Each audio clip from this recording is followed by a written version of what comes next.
Support your school's booster club and get your business in front of thousands of potential customers. Talk about a win-win. Advertising packages start on this streaming station for less than $10 a game. Call 405-726-0835 or email adam@squirtle.com right now for more information. For more than 100 years, Oklahoma Career Tech has been training skilled and dedicated individuals, giving clear career paths to over 90,000 graduates a year. These individuals are the heartbeat of the Oklahoma workforce, serving thousands of companies, fueling this state's economy. Oklahoma is powered by Career Tech.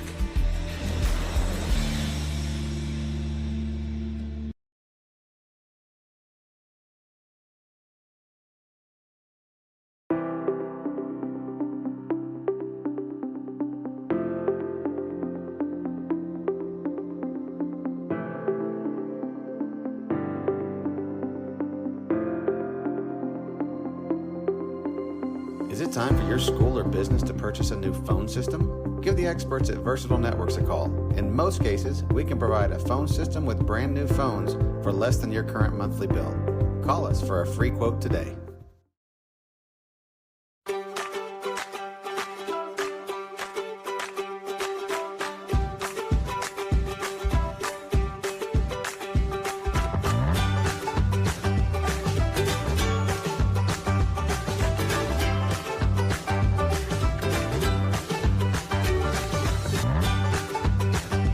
Stream with Oklahoma's #1 high school streaming service, Squirtle.tv. Find out more at squirtle.com/stream. At Maples Nixon Diesel Horse, we've helped a lot of people, and our goal was to treat each and every person like a friend. And as a friend, we've got your back, always. We understand what you're going through. Being lawyers is what we do, but it's not all that we are. We care. We'll stand beside you throughout the entire legal process, not just as lawyers, but as your friends. We are Maples Nixon Diesel Horse, and we are here to help. The AMG team is based in Oklahoma City and delivers your organization revenue enhancement through a combination of data science, innovative marketing, and business automation. We think like owners and behave as long-term partners. Delivering measurable results for nearly 20 years has made the AMG team known for our ability to efficiently and effectively execute objectives. We're ready to help raise your organization to a higher level of success, so visit us today at theamgteam.com.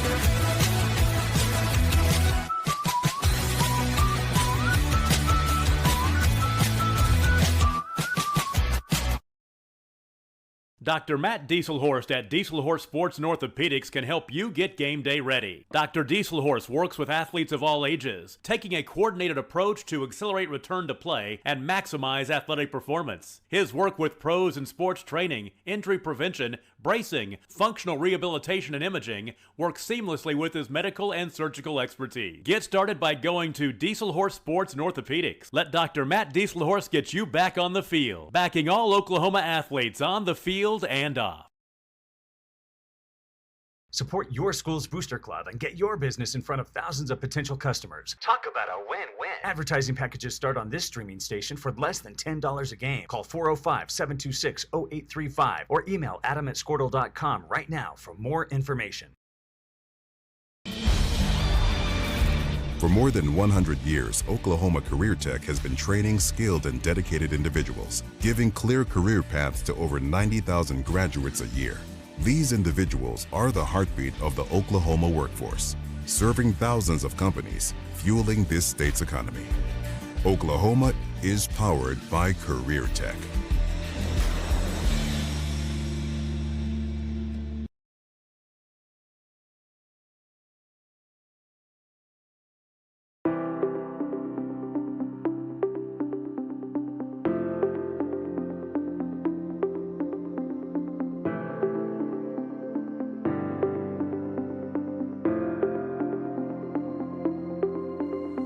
it time for your school or business to purchase a new phone system? Give the experts at Versatile Networks a call. In most cases, we can provide a phone system with brand new phones for less than your current monthly bill. Call us for a free quote today.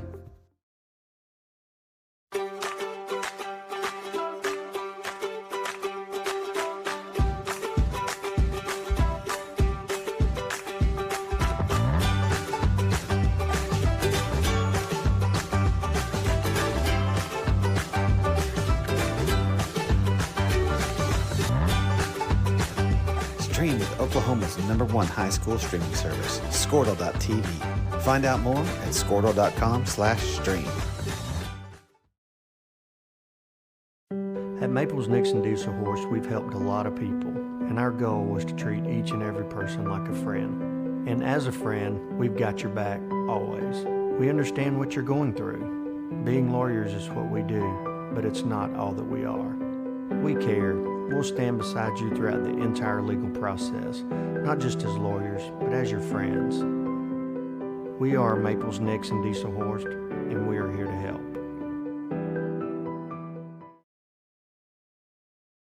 The AMG team is based in Oklahoma City and delivers your organization revenue enhancement through a combination of data science, innovative marketing, and business automation.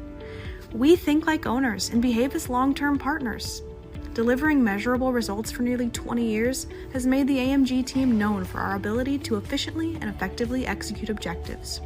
We're ready to help raise your organization to a higher level of success, so visit us today at theamgteam.com.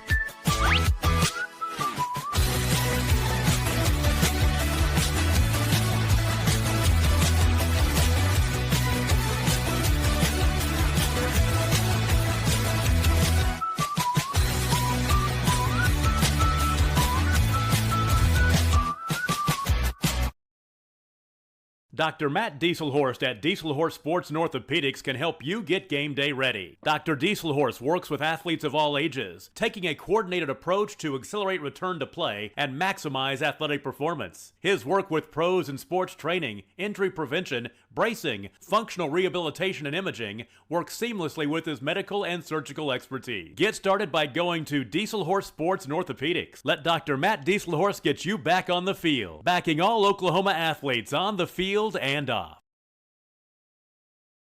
Support your school's booster club and get your business in front of thousands of potential customers. Talk about a win-win. Advertising packages start on this streaming station for less than $10 a game. Call 405-726-0835 or email adam@squirtle.com right now for more information.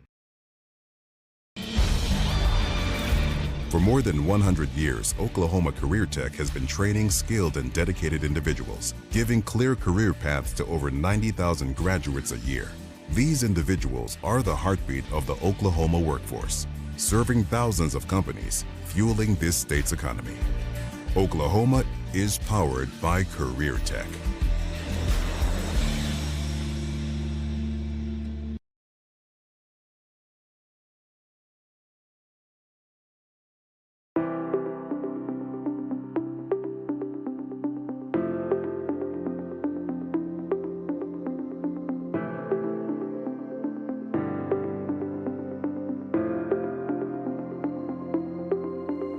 Is it time for your school or business to purchase a new phone system? Give the experts at Versatile Networks a call. In most cases, we can provide a phone system with brand new phones for less than your current monthly bill. Call us for a free quote today.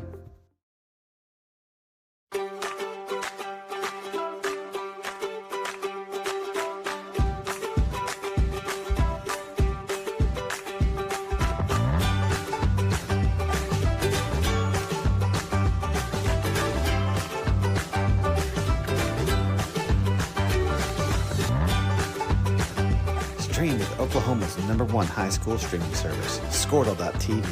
Find out more at squirtle.com/stream. At Maples Nixon Diesel Horse, we've helped a lot of people, and our goal was to treat each and every person like a friend. And as a friend, we've got your back always. We understand what you're going through.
Good evening. Welcome to the Oscar Brooks Sports Complex, where tonight we have a second-round playoff matchup between the Blanchard Lions and the Sallisaw Black Diamonds. I'm Todd Lisenby, Drake Vitito alongside. Drake, it's good to be back, brother. Good to have you back. Thank you. It was kind of an up-in-the-air situation a couple weeks ago at Bridge Creek. We didn't know if we were going to be graced by your presence, but after I got the call from you midweek this week, I can say welcome back, and I'm glad I get to make my farewell speech to you after the game. No, because we might have you next week. Right? That's right. Hopefully That's right. not. That means the Lions lost if you're doing that. So Yeah. hopefully you're not doing that. Glad to have you back. So though. one of the times I had to miss, I was on a kind of impromptu trip to New York City, and actually, I think it might have been on a Thursday night, but I went to see Hamilton, and there's a great song in Hamilton where Thomas Jefferson says, "What did I miss?" So tell me, what did I miss, Drake, while I was gone? Get everybody up to speed, me included. I actually know, but go ahead and tell everybody how the last couple of weeks have gone for the Lions as they head into the second-round playoff game against a Sallisaw team that pulled a big upset last week. Yeah, so your last called game was Bridge Creek. I think that was business taken care of at the end of the day, the bottom line. And then after that, Blanchard, the defense specifically, in their games against Tecumseh and their first-round victory, pitched 2 shutouts. It was the first 2 shutouts of the season. Obviously, the first back-to-back shutouts from Blanchard. But at the end of the day, a strong fourth quarter in that first-round playoff game ended up sealing the fate for Cash. Cash ended up beating Chickasha. We were talking about that one this week, but Cash ended up beating Chickasha the week that Tecumseh lost to Blanchard, and that was Cash's first chance of knowing that they were going to get into the playoffs. Blanchard ended up going ahead 7-0 early in the first quarter. Same score at halftime. Like I said, the big fourth quarter capped off that first-round victory. And then we were keeping score for the post game, and Sallisaw ended up pulling out the victory, the upset victory over a Cushing team that I think many Blanchard fans, if you had asked them, probably would have wished that they would have had. I think it's more of a storybook ending, here's a good potentially. Thing. Same color scheme, just pretend it's Cushing out there if you're playing. That's right. That's right. Still got the orange helmets, which I know you're a big fan of. What was the term you coined? Traffic cone? Yeah, they're traffic coney. Yeah, but it's bright orange for Sallisaw. It's an interesting matchup for Blanchard. One, historically, because this is the first time that these schools have ever faced off in football. So that's just an interesting way to approach this game from a historical standpoint. But 2, Kelly Gregg, the great Kelly Gregg of the Franchise Afternoon Show, the franchise players, went up to me this week and said, "Hey, I'm pretty sure that John Smith, the head men's wrestling coach at OSU, his son is the quarterback for Sallisaw, and I've heard he's a stud." So I'm really intrigued to see what this Sallisaw offense brings to the table. I think we're going to see a very run-heavy offense. I think there's going to be a lot of QB runs, designed runs, so that's going to be something that this defense is going to have to take into consideration. But with the way this defense is playing for Blanchard, it'll be an interesting matchup to start off here. Maldonado has it on the tee for Blanchard. As Blanchard won the toss and they elected to defer. Brock Oft and Brody Nickel are deep to receive for Sallisaw. In the white road uniforms, Blanchard in the home maroon. The winner heads to the state semifinals against either Poto or Newcastle next weekend.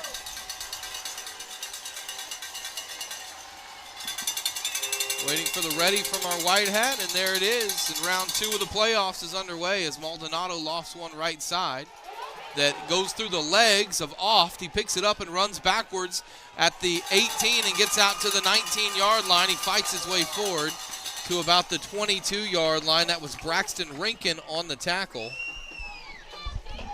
And it's 1st and 10 for Blanchard. For Sallisaw at the 23-yard line.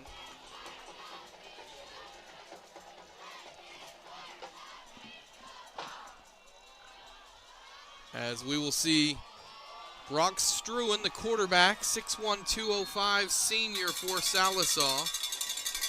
And in the backfield with him is Cole Stevens.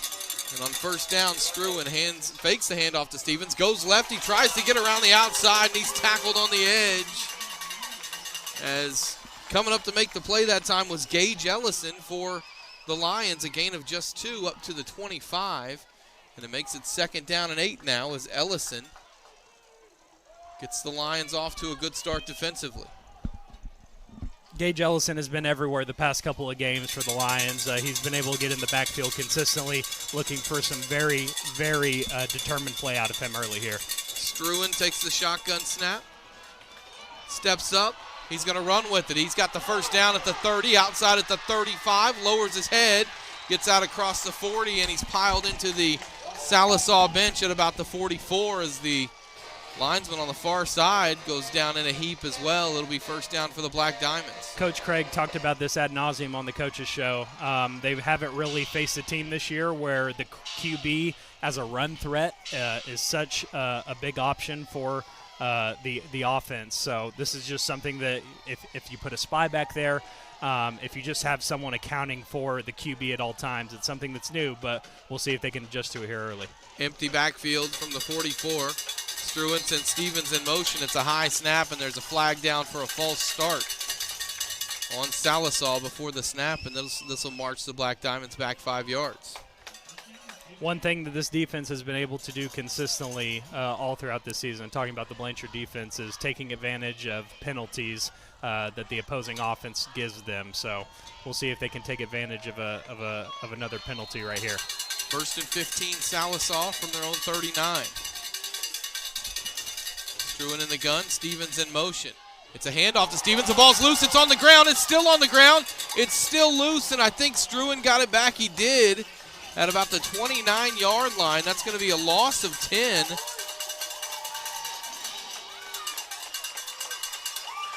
They're going to actually mark it up at the 31, so that's a loss of 8. And it's now a 2nd down. Doing a little bit of math here. 2nd and 23 after that loss. It's a really good spot here for Blanchard, forcing Sallisaw to maybe throw the ball here, something that they're not really all that accustomed to doing. Struan out of the gun, claps his hands, drops to throw, 5-man rush, setting up a screen. It's knocked down. Gage Ellison got back there, got his mitts on it. It's going to be 3rd and long. Really good job by the defensive front right there to get into the backfield early, causing the Sallisaw quarterback to maybe wanting to get rid of it before he was able to get into a rhythm. But this is couldn't have written a script any better right now for this Blanchard defense. This is exactly the game plan against Sallisaw. Force them to do things that they're not comfortable doing, and that's throwing the ball downfield. 3rd and 23. Ball's at the Black Diamonds 31. They need to get it to the Blanchard 46. Blanchard showing blitz. They bring 4. Struan drops to throw. Steps up, pressured, rolls left, still looking, throws, hit as he throws, pass is caught, well short of the first down at the 43-yard line. It's going to be a gain of 12, but it was a 3rd and 23, so now it's a 4th and 11, and Sallisaw will line up to punt it away. Really good job there to force some pressure early on the quarterback. Wasn't able to get home on that one, but forced him out to the left on that rollout far enough to where it didn't really matter where he was going to throw it. The coverage was good enough to where they weren't going to convert anyways. Terrence Johnson deep to receive for Blanchard, standing at the 20. Oft will punt it away.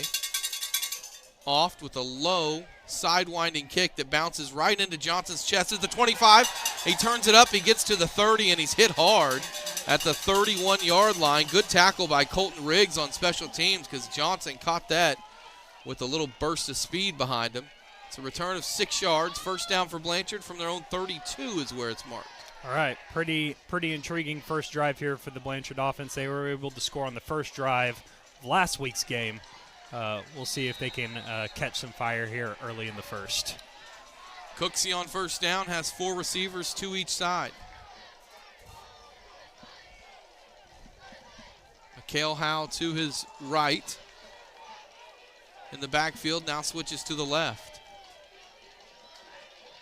Cooksey takes the snap, 4-man rush, looking, throwing over the middle, looking for Carter. Carter makes the grab, he takes the hit on, and he falls down at the 36-yard line in Sallisaw territory. They'll mark him right at the 35. That's a gain of 33 on the little seam route. It's a really, really good start for the Blanchard O. Part of the problem last week, they weren't able to catch some easy catches, so it's a really good sign early here. Cooksey going quick into the gun. Fakes the handoff to Howe, keeps it left side, has room to the 30. He just dropped the ball, he lost it, and Sallisaw recovered it. Cooksey just lost it as he went to tuck it in and run. I think maybe a little surprised at how wide open that side of the field was, and it's a turnover for Blanchard.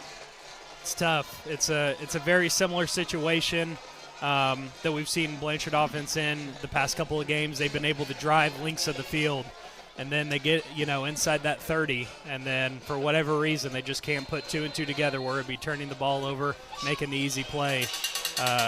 Not very happy with that one if you're Coach Craig, I assume, but gives the defense another chance to build upon what they had in that first drive.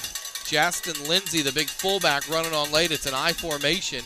It's a handoff on the reverse to Oft going left, and Oft gets horse collared down. It's a face mask that's going to be called on Blanchard. That was Trey Spencer. He didn't mean to do it, but he got his hand caught in the face mask of the running back, and it's going to be a 15-yard penalty.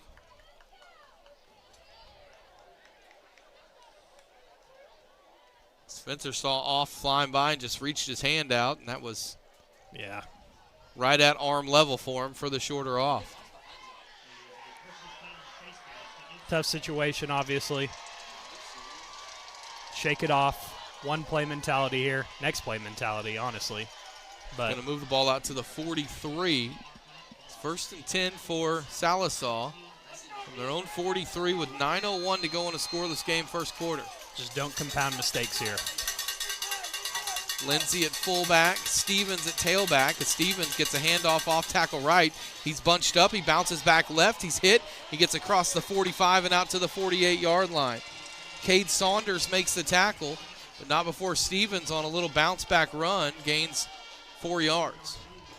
I think we're going to see Sallisaw really try and test that edge a whole lot. Good thing about this Blanchard defense for most of the season, teams have not been able to grab that edge for most of the game. They got a lot of dudes on that defense that can horizontally move at a very fast rate. Those linebackers are really good, so we'll see if they can keep it up. Struan with Stevens behind him in the pistol. Speed option left. Struan pitches to Stevens left side. It's strung out, and he's pushed out of bounds up near midfield.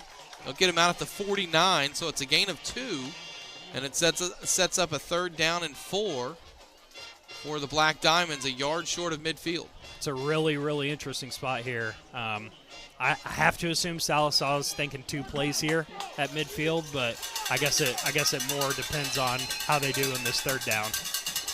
I think any positive yardage, I think they'll be going for it on 4th. 3rd and 4 for Sallisaw from their own 49. Play clock at 10 as the Black Diamonds break the huddle. Struan in the gun, has Stevens behind him, and the fullback Lindsay to the left side. Struan, hands off right up the middle. Lindsay, not much. Got about 2 yards across midfield to the Blanchard 49. Correction, that was Oft on the carry. It's a 1-yard gain, and it's 4th down. They sending out a punting squad? Looks like they're going to punt it. Okay. A little bit of a surprising play just because outside of that fumble, your defense didn't really get off to a great start, but maybe one of those play it safe calls and see, hey, first drive's over. Maybe our defense can kind of rally up for that 2nd drive, but we'll see. Johnson to return this is Oft, punts it away. It's a low kick. Blanchard got good pressure on it, takes a big Sallisaw bounce, and it gets into the end zone. Looked like the Sallisaw cover man kind of let up on it instead of running after it, and it went into the end zone for a touchback. Huge break for the Lions, who will have it at the 20-yard line with 7:32 to go in the first quarter. I'm going to shout out the starting lineup for this Blanchard offense while we have a couple of seconds here. The big men up front are as follows: Ross Johnson, Ryder Dobbs, Trey Spencer, Blake Woods, Braden Heffernan. Wide receiver suite, we haven't seen Reagan Palmer. We're probably going to see Matthew Tonsing in that spot. Terrence Johnson, Brayson Carter, Corey Pierce. May see Reagan Palmer a couple of choice plays. Quarterback Carson Cooksey, Mikhail Howell at running back, and then Hudson Perryman tied in for the big sets. Cooksey in with McIntyre in at running back now on the left side on this 2nd possession for the Lions. And there's a flag before the snap. I think Blanchard might have moved. Sallisaw did a little shifting in the defensive line, and it caught the Blanchard offensive line off guard. You cursed them, you said their names, and then they made a mistake. That's true, yeah. 3, 4, 5, 6. Moves it back to the 15, where it's 1st and 15. What are you counting over there? Men on the field. For some reason, I thought I saw one extra, but for Sallisaw? Yeah, I think it's the orange helmets. hats. Man, it's just they so stand easy out a to lot. recognize. Yeah. 1st and 15. Cooksey fakes a handoff, looks to throw, throws right side. Good catch by Pierce as he goes up to grab it, and he's got the first down. Out across the 30 to the 31 for Corrick Pierce. 16 yards. That was good recognition by Cooksey that the first slant route wasn't open, and he hit Pierce over the top. Really, really good to see Corrick Pierce get a catch here early. Did not play at all in that first-round game versus Cash. So good to see Corrick Pierce making his name here early. 1st down and 10 for Blanchard at the 31.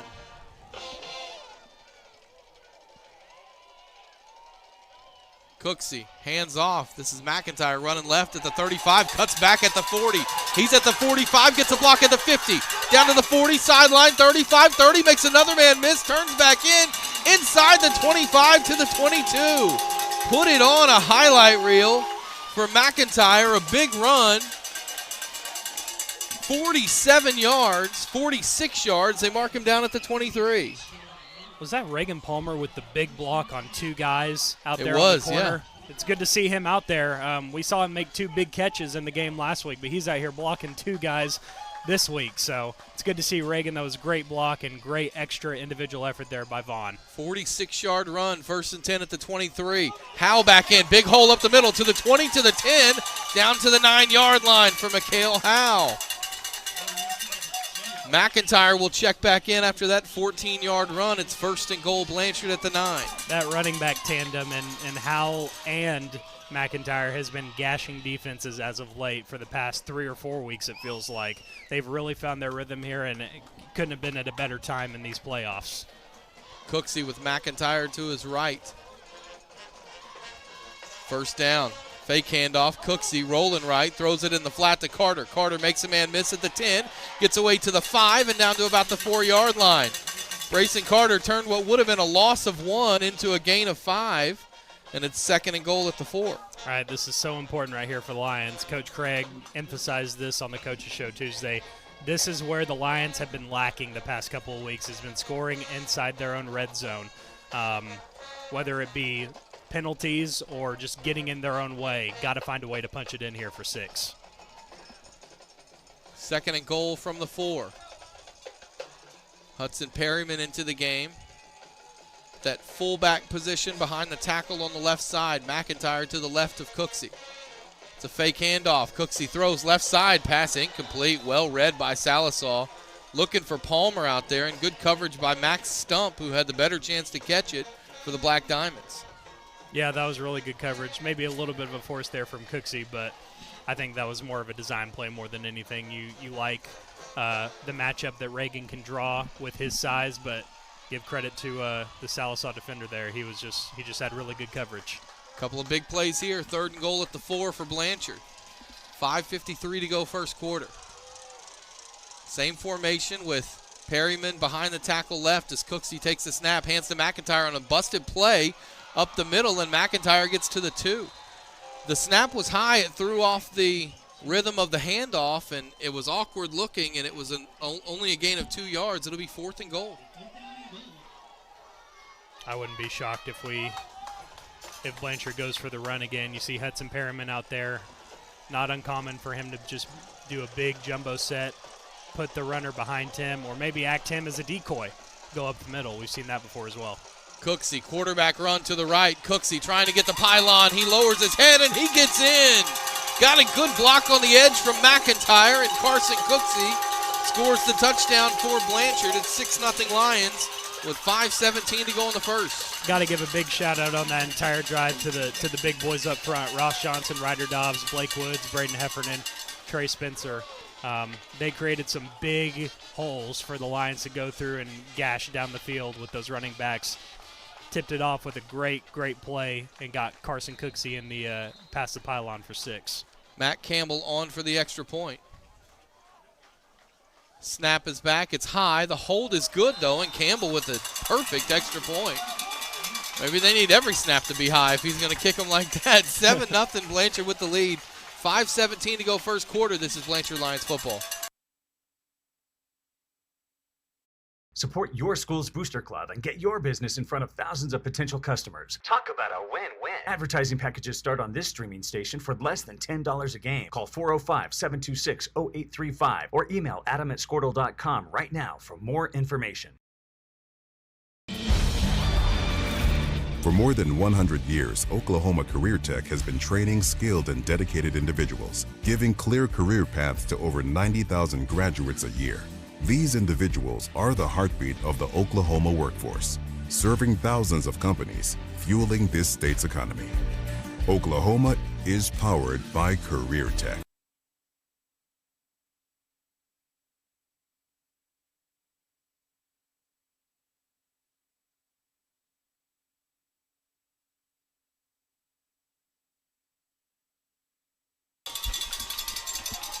Welcome back to Blanchard. 5:17 to go first quarter. 7-0 Lions on top. A high short kick by Maldonado is going to go out of bounds. And Sallisaw will start at the 35-yard line.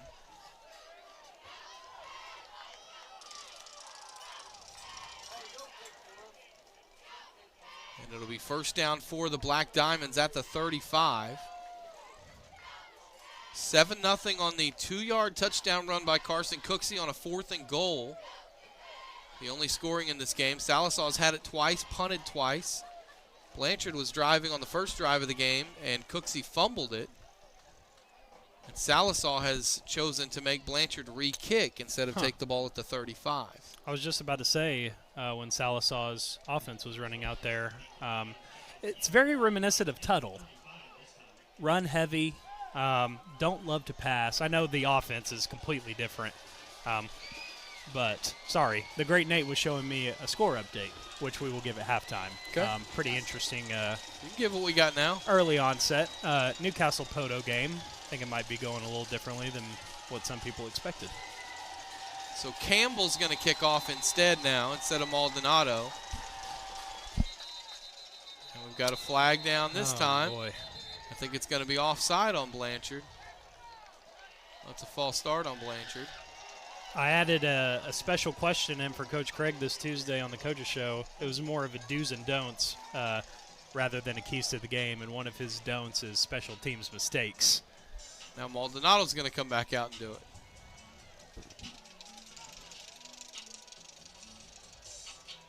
So kicking off from the 30. There was a time, about a 10-year span where the NFL kicked off from the 30s. Yeah. Don't see that anymore. This time it's a high kick by Maldonado that's returnable. Taken by Oft at the 30, up to the 40, to the 41-yard line. That's Braxton Rankin in there again. Also in on the tackle was Tyler Hughes on special teams. At the 42, that's where Sallisaw will have it, as the Black Diamonds have a player limping off. Aaron File, the senior, slow to the sidelines for Sallisaw. 1st and 10 for Sallisaw from their own 42. Blanchard just needs to focus on stacking good drives here. They've put together 2 really good ones. One off the heels of a big Sallisaw penalty and fumble that they were able to take advantage of, and then one that the Blanchard defense caused. But they've been able to respond to both. So let's see if they can do it here for the 3rd time in a row. Struan in the gun, rolling right, looking to throw. Looking to throw across the middle. That pass is nearly picked off. It is picked off. Hughes got it, and Hughes carries a tackler down to the 46-yard line. Tyler Hughes made a great catch. He ran into his own player and somehow held on to it, and then carried a tackler for 5 more yards on top of it. The number one key to this Sallisaw offense for this Blanchard defense was creating opportunities for themselves by making Sallisaw throw, and you saw what happens when Sallisaw is forced to throw. It's not always the prettiest ball, and it's not always the right decisions, and you saw what a wrong decision could look like against this Blanchard defense. 1st and 10 from the Sallisaw 46. Cooksey going up top on 1st down, looking for Palmer. Does he make the catch? He did! There's a flag down back at the 7. It might be offensive pass interference here. We'll see, but Palmer made the grab at the 3. What a catch by Reagan Palmer. That's 3 in a row for Reagan. That's 3 green goes dating back to last week's game, and that's 3 catches. He has been on fire here. It's great to see him after that cracked collarbone injury in the first game of the season. It's defensive pass interference, and it'll be declined, and it's a 43-yard gain from Cooksey to Palmer, and 1st and goal for Blanchard at the 3.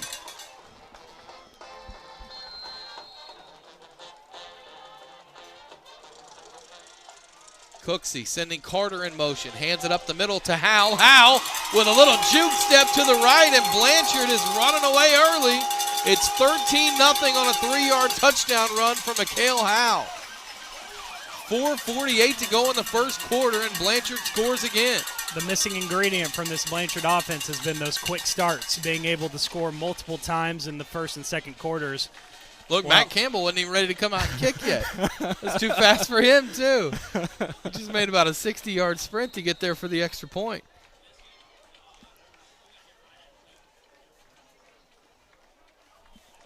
Campbell, the freshman, as this kick is more of a line drive, but just like the last one, it's through the uprights and good. 14-0 Blanchard on top. 4:48 to go in the first. You're listening to Blanchard Lions football.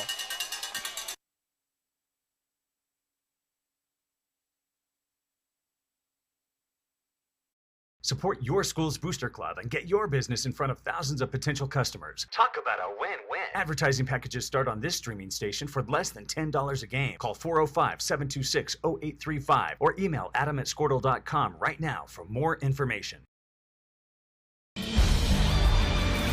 For more than 100 years, Oklahoma Career Tech has been training skilled and dedicated individuals, giving clear career paths to over 90,000 graduates a year. These individuals are the heartbeat of the Oklahoma workforce, serving thousands of companies, fueling this state's economy. Oklahoma is powered by Career Tech.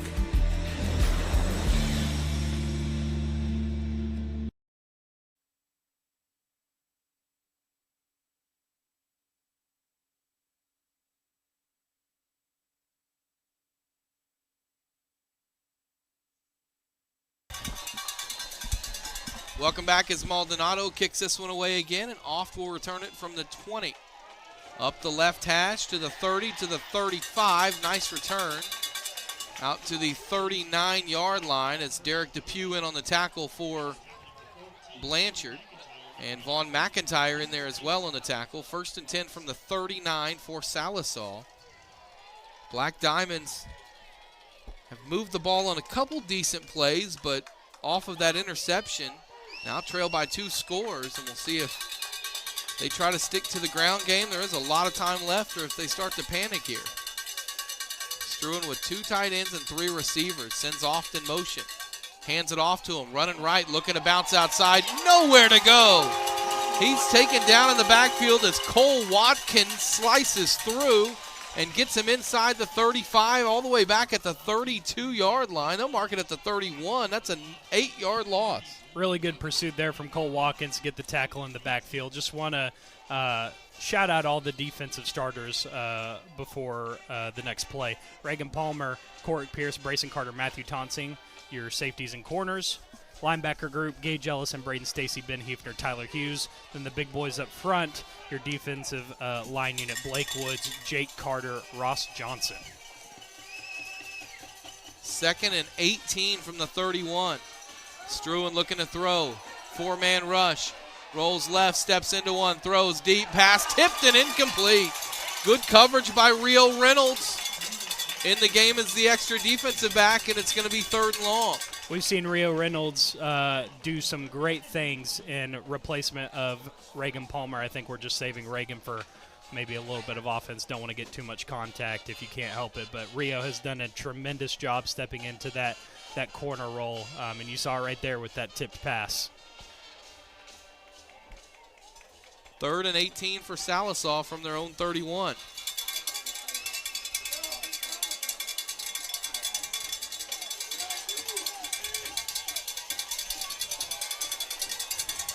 Shotgun formation for Struan.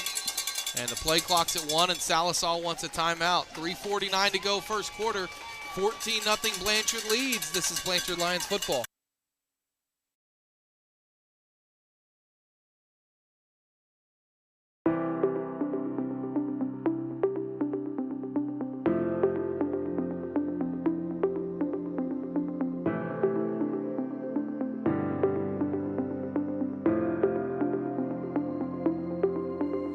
Is it time for your school or business to purchase a new phone system? Give the experts at Versatile Networks a call. In most cases, we can provide a phone system with brand new phones for less than your current monthly bill.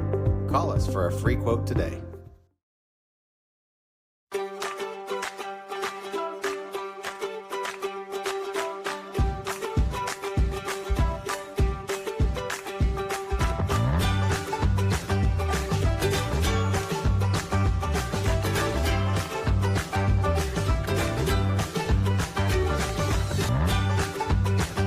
Stream with Oklahoma's #1 high school streaming service. Welcome back. 3:49 to go as Struan on 3rd and long, setting up a screen right side to Stevens, and Stevens can't hold on. He dropped it. He was going to get hit right after he caught it anyway, as Cole Watkins was right there again. It's 4th down, and Sallisaw will punt it away again, and Blanchard's got a chance to really, Drake, start to put some distance between themselves and Sallisaw and try to make this a comfortable one. Yeah, really big. Don't want to get the cart in front of the horse, but right, really big opportunity. And honestly, Todd, I mean, we talk about complimentary football all the time. That's really what you're striving for at the end of the day. I think this has been the greatest example that both sides of the ball have been able to put to the test and just on. It's on a fake field. punt. Oft is running left, and he's got a ton of room to the 40, to the 50, to the 40. Down inside the 30 and out of bounds at the 27. Brock Oft just took off running on a fake punt for a big gainer. That's 42 yards. And that'll change things a little bit. Cash went with 2 fake punts last week, and I believe they got 1 out of 2. So it's always tough to, especially after punting the first time, saving it for that second time. It's always tough, but like I said last week, if you're pulling this out in the first quarter, that's usually a pretty good sign that your defense is doing the job they need to do. Struan on 1st down, pump fake, throw an end zone touchdown. Great pass to Max Stump on the seam route on the play action. And Blanchard looked like they were going to get the ball back with a chance to go up by 21, and instead it's about to be a 7-point game with 3:31 to go here in the first. 14-6, Lions on top. In the playoffs, momentum can swing on a hinge at any given moment, whether it be a fake punt, a big pass completion like Sallisaw just had. The good thing is, if you're Blanchard, still in the driver's seat, your offense has been able to move the ball without much deterrent from that Sallisaw defense. So, yes, they were able to get a touchdown, but you have to still like the position that your offense has been in all game. Brian Castor on for the extra point. The snap is back, the hold is good, and the kick is good. 3:31 to go first quarter. Blanchard 14, Sallisaw 7. This is Blanchard Lions football.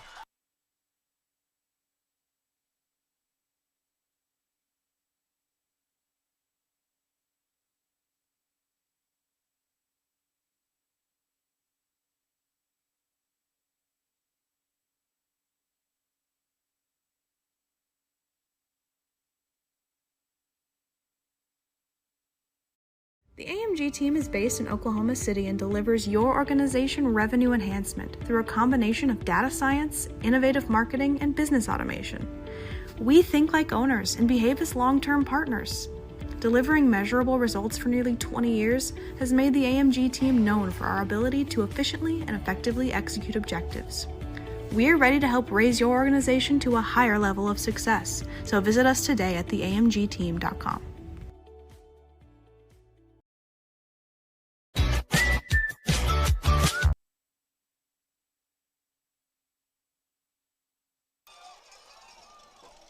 Welcome back to the Oscar Brooks Sports Complex.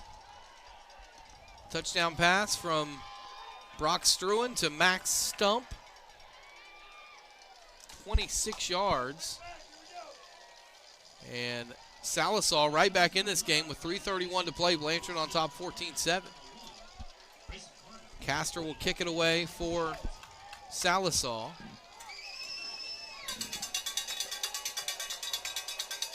with Carter and Johnson back deep to receive.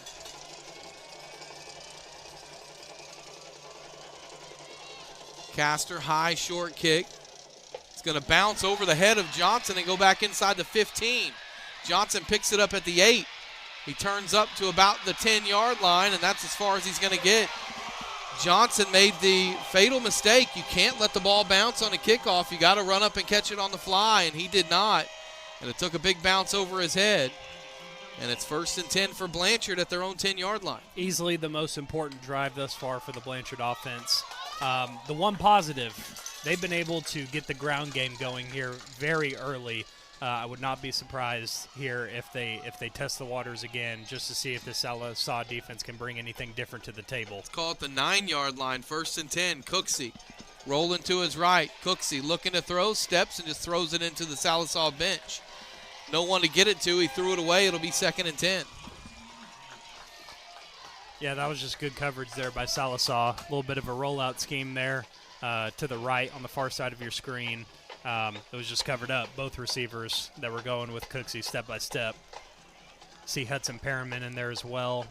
See if we get maybe a power run play here. McIntyre in the game with Cooksey, Perriman. See Reagan Palmer on the edge Palmer as well. out there, yep. Pearson Carter split wide on the right side. Perriman's tight end right side as it's a fake handoff. Cooksey throws it to Perriman in the flat through his hands and incomplete. Hudson tried to catch that one out near the 15, couldn't bring it in. And now Blanchard will have a 3rd down and 10 from their own 9. It's a tough throw. Just a little high there from Cooksey to Perriman.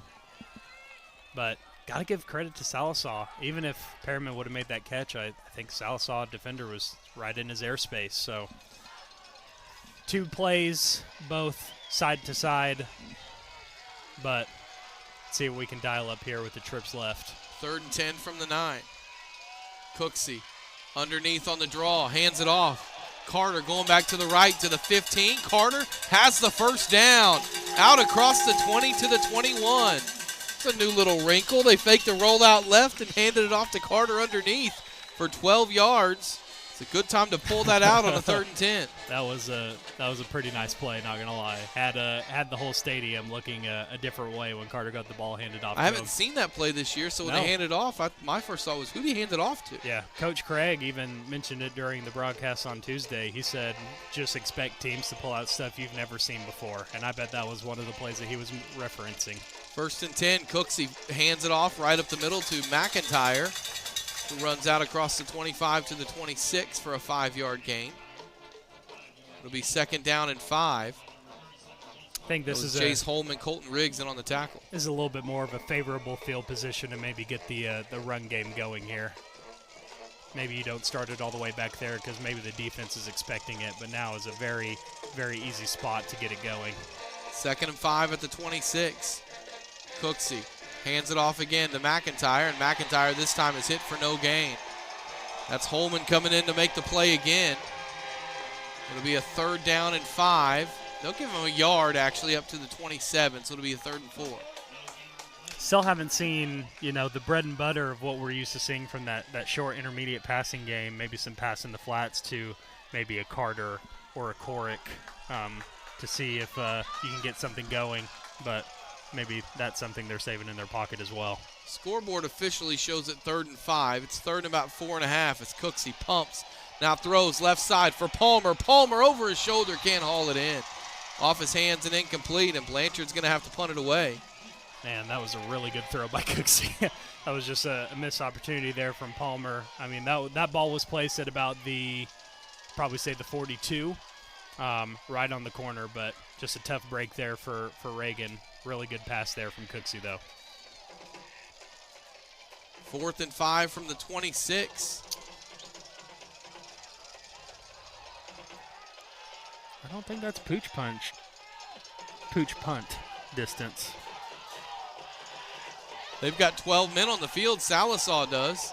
That's what the fans are yelling. It's only 11 as now Cooksey will punt it away. I only counted 11. Ball bounces inside the 40, down inside the 35 to the 34-yard line. You count 11, right? Yeah, I count 11. Yeah, somebody was yelling they had 12 on the field, but they had 11. All right. So at the 34-yard line, Sallisaw will have it 1st and 10, 14-7, Blanchard on top. Positive for Blanchard defense. One play. One play was the deciding factor for a score last drive. 95% of the time, your defense has been able to do their job for the game. They have pretty good field position to work with. Let's say if they can get back to their old ways. Strewin in the gun, throwing left side, pass caught at the 30, out across the 35, at the 40, ball's loose. It's on the ground. Did he get it back? I think it fumbled out of bounds. Oh, it went out of bounds. Oh. At the 44. It's a good break for Sallisaw. Yeah, so it's going to be a first down, 10 yards. And a first down on the play. I think that might be that the was first. Cooper Cox who made the grab. That the first down pass completion we've gotten this game from Sallisaw. Yeah, it's only the second completion. No, it's third completion. Got the one on the 3rd and 20-something. Quarterback run this time for Strewin, running right, and he gets to the 45, and that's it. Cole Watkins rips him backwards. Tyler Hughes there as well. It'll be a 2nd and 9. That was another developing story while you were gone. Cole Watkins had himself a game on the offensive side of the ball, both against Tecumseh and against Cash. It's good to see him assert himself here both ways, on offense and defense.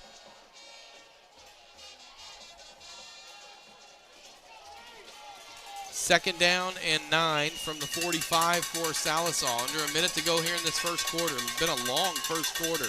Yeah. Strewin in the gun. Fakes the handoff. It goes left, has lots of room at the 50, 40. Spins at the 35, still on his feet, down to the 33-yard line. They'll give him the 32. Big run for Brock Strewin. 23 yards. And is that him that's down?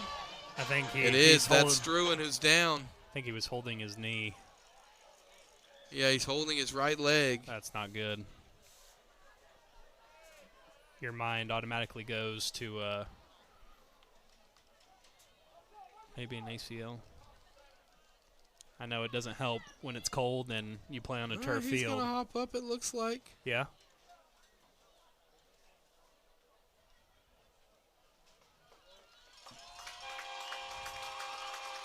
He's up. He's limping off, but he's limping off under his own power. The thing about those ACL tears, man, you don't necessarily feel it right away. Well, I certainly hope that's not what it is. You're talking like it is. No, but it's tough sometimes when it's cold weather and it's on turf. I mean, it's not the greatest environment for your knees, for anyone's knees.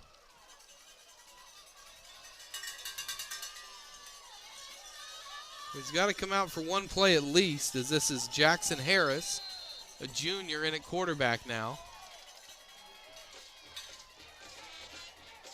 Harris out of the gun on first down from the 32. High snap, and the ball's loose on the turf, and Harris jumps on it.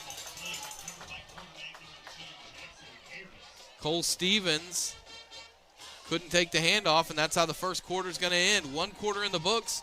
14-7, Blanchard on top. We'll see if Strewin comes back in to start the second. This is Blanchard Lions football.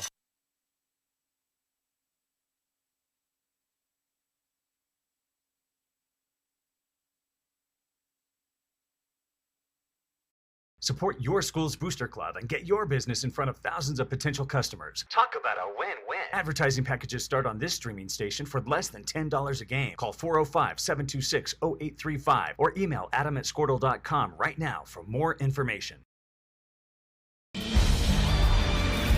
For more than 100 years, Oklahoma Career Tech has been training skilled and dedicated individuals, giving clear career paths to over 90,000 graduates a year. These individuals are the heartbeat of the Oklahoma workforce, serving thousands of companies, fueling this state's economy. Oklahoma is powered by Career Tech.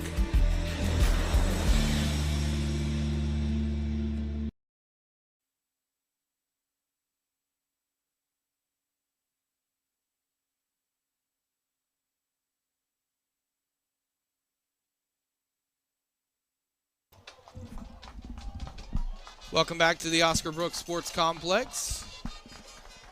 1 quarter in the books, 14-7, Blanchard on top. It's second and 13 for Sallisaw as we start the second quarter, and Struan is not in at quarterback. It's going to be Harris in at quarterback again on this second down play from the 35. Harris moves Stevens out of the backfield.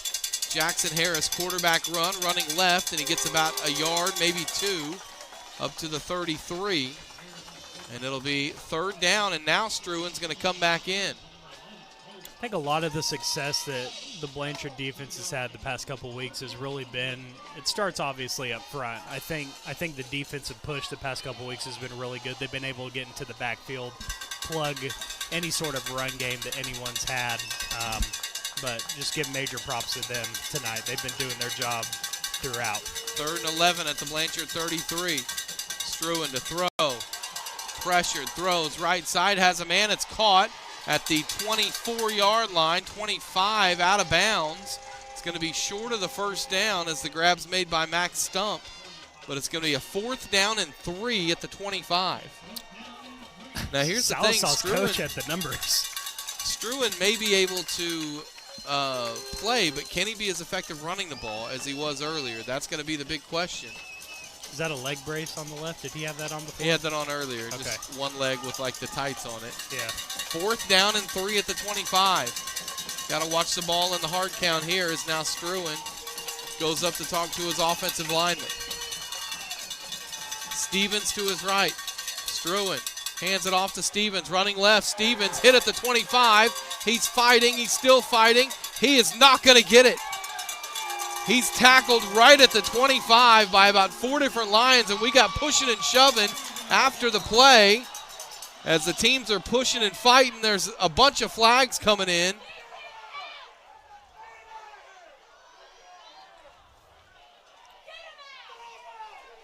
And this just got really ugly because we're going to have a bunch of flags.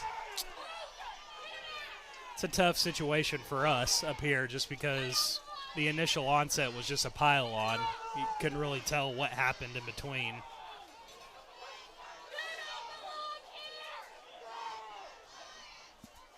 How many do you see? 4? 4 flags? 3? Well, there's 3 flags and a hat down as well. Yeah. The hat means that one ref threw his flag and then threw another penalty. That's when the hat comes off. Yeah. Yeah, I think we're going to initially get a personal foul on Sallisaw, but then a Blanchard player came back after the play, and there was pushing and shoving going on. And I'll just tell you this. Under normal circumstances, it's a little different because it's a playoff game. Maybe there'll be some grace.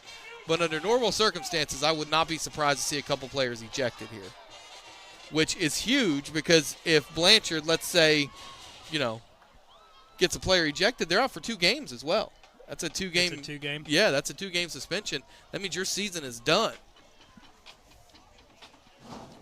And they're going to go over now and talk to both coaches.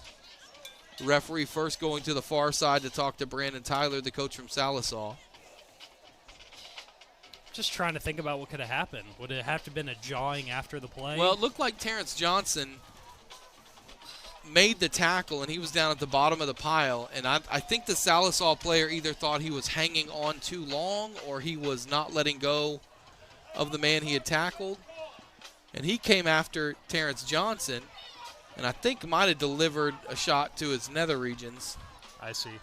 And then that got Terrence upset, obviously, and then the Blanchard, it happened right by the Blanchard sideline.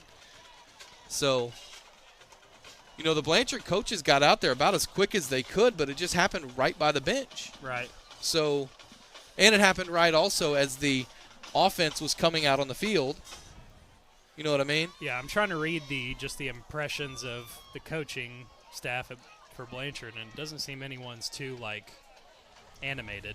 Sallisaw's coaches were animated. A lot of hand gesturing.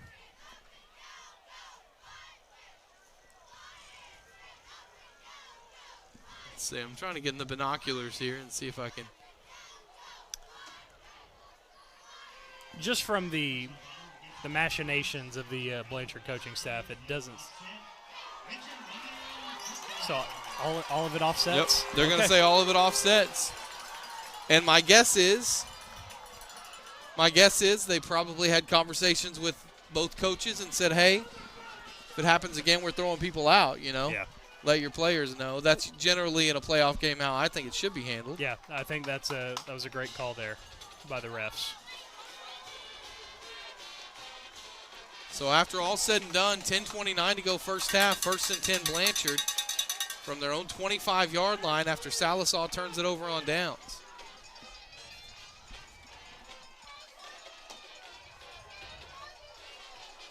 Howell in at running back. This feels like a dead reset almost of the game. I know that Blanchard's up a score, but there's just been such a big stoppage of time. Momentum. Cooksey takes the snap, hands to Howell right up the middle, not much there. Gets about 2 yards up to the 27. Where it'll be 2nd down and 8. That was Jace Holman again, along with Mikey Moust on the tackle. Does it feel like that to you? We had the Sallisaw QB injury, then we had the end of the quarter, then we just had the spat. This feels like 15 minutes has gone by and momentum Which is is exactly halted. what Sallisaw wants, because Right, yeah. Blanchard had all the momentum. Yeah. 2nd down and 8 from the 27. Howell to the left of Cooksey. Cooksey fakes the handoff, throws in the flat left side for Palmer. Palmer makes a man miss at the 27, but only gets about a yard out to the 28, and it'll be 3rd down and 7. It's the first time we've seen one of those patented flats passes to the Blanchard skill position players. Usually they're able to make a couple guys miss. Reagan made one guy miss, but Sallisaw was able to rally to the ball quick enough to where there wasn't too much damage done. They'll give him 2 yards up to the 29, so it's 3rd down and 6 for Blanchard from their own 29. 9:12 to go and ticking first half. Cooksey, straight drop, 4-man rush. Cooksey hit as he throws, right side through the hands of Howell and incomplete. I don't know that Howell would have had the first down anyway. There were a couple of tacklers bearing down on him. That was out in coverage, Cole Mayfield along with Jace Holman. And it's 4th down, and I would expect Cooksey to punt this one away, as Oft will be on to try to return it for Sallisaw. Give credit to Sallisaw. Ever since Blanchard, after their 2 scoring drives, I mean, they've had pretty much the receivers on lock. Blanchard just hasn't been able to create what they usually have been able to in their passing game. 4th and 6, Cooksey. Rugby punts this one away. It hits at the 45, takes a big Blanchard bounce down inside the 30 to the 27, down to the 25-yard line. That's a punt of 46 yards with no return. But Sallisaw gets the ball back with a chance to tie it up. 8:59 to go first half. I think the song still remains the same for this Blanchard Lions defense. For about 95% of the game, you've been able to stop any momentum that this Sallisaw offense has tried to generate. There's no reason why that momentum should not still be going on your side, so we'll see if they can do that. 1st down and 10, Sallisaw from their own 25. Struan sends Oft in motion. Struan throws right side, pass complete to Cox, and Cox is hit and bounced out of bounds at about the 28-yard line for a gain of 3. They went short side of the field and ran out of room. It'll be 2nd and 7. Looking around 4A, every game close right now, Drake. Yeah. 8 of 14, Clinton 7. Blanchard 14, Sallisaw 7. Wagner 7, Tuttle 0. Poto 14, Newcastle 12. So all 4 games are one-score games. Welcome to in the Class playoff. 4A. Struan throws left side. This one's incomplete. Slipped out of his hands. Tried to get it to Oft in space. And it's going to be 3rd down and 7 from the 28 as the clock stops with 8:50 to go. Still in this first half. It's an interesting strategy, and I don't know if it's because of the injury to Sallisaw's quarterback, but I think that's the first time we've seen 2 passes in a row from this offense. Both teams have used the sideline a lot. There's been a lot of stop clock for the ball out of bounds. I got to say that's advantage Blanchard. 3rd and 7. Sallisaw needs to get it to the 35 from the 28. Struan out of the gun. Nearly fumbles the snap, tries to set up a screen. It's caught, and Hughes is there to make the tackle immediately. It's a 1-yard loss as they set up the screen for off. And Tyler Hughes sniffed it out. It'll be 4th and 8 from the 27, and Sallisaw will punt it right back to Blanchard. That was a great play there. Individual effort from Tyler Hughes. He was about the only guy standing between Sallisaw and a first down. So that was really good recognition of the screen pass. Nice physical tackle to stop any momentum that Sallisaw could have generated off that pass play. 4th down is off. We'll punt it away. It's a low kick that Johnson will catch on the run at the 34. Johnson at the 35 to the 36. The ball comes loose, and Sallisaw has it at the 35-yard line. So another special teams mistake for Blanchard, and it's 1st and 10 for Sallisaw at the Blanchard 35. Said it already, I'll say it again. That was one of the keys to the game for Coach Craig at the coach show on Tuesday. Not only special teams mistakes, but turnovers in general seems to be the bane of the Lions. If there were any mistakes to be made, it seems like special teams and just getting in your own way has been their kind of bane these past couple weeks, even though they've been able to generate wins. Struan on a quarterback run, right side, cuts up at the 30, and he's tripped down at the 27. That was Tonsing who made the tackle, and it might have been a touchdown saver. It's still a run of 8. It'll be 2nd and 2. He looks all right on that run. You got to think here, after that special teams mishap, stamina for the defense. They playing a little winded. They've been able to get early stops, 3 and outs, but it takes a toll after a while, especially here in the second. 2nd down 2. Struan running right. He's going to have the first down right at the 25. But he gets tackled after a gain of only about 2 by Gage Ellison. It will move the sticks, though. 1st and 10 for Sallisaw at the Blanchard 25. Besides that one touchdown passing play, this is about as good field position that Sallisaw has had all night. So it's just another test for this Blanchard defense to go out and get a stop. And they're no strangers to getting stops when teams have had even better field position than this, so we'll see if they can duplicate what they've been able to put up the past couple of weeks. 1st and 10 at the Blanchard 25. Struan has Stevens to his right.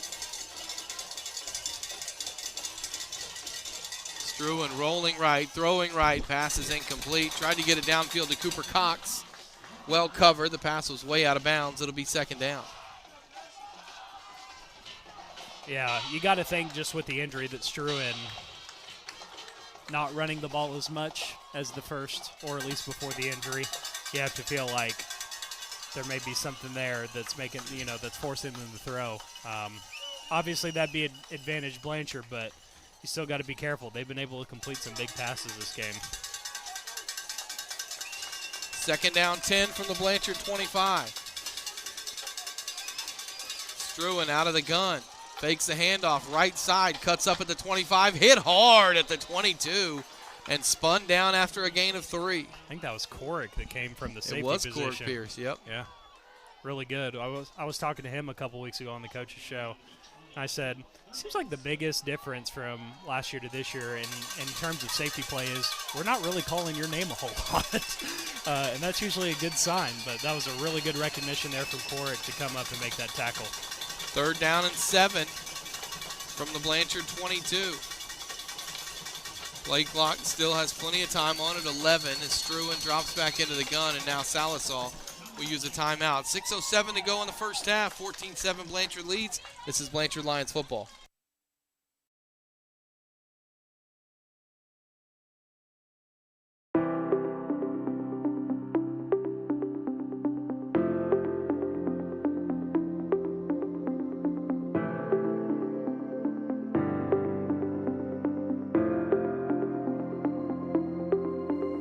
Is it time for your school or business to purchase a new phone system? Give the experts at Versatile Networks a call.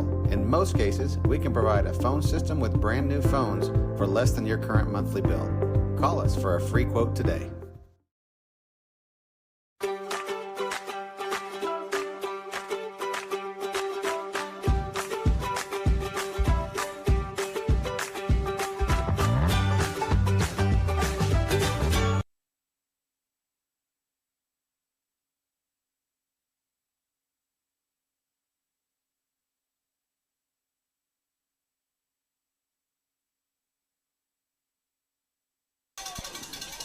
Welcome back to the Oscar Brooks Sports Complex. 3rd down and 7 for Sallisaw at the Blanchard 22-yard line.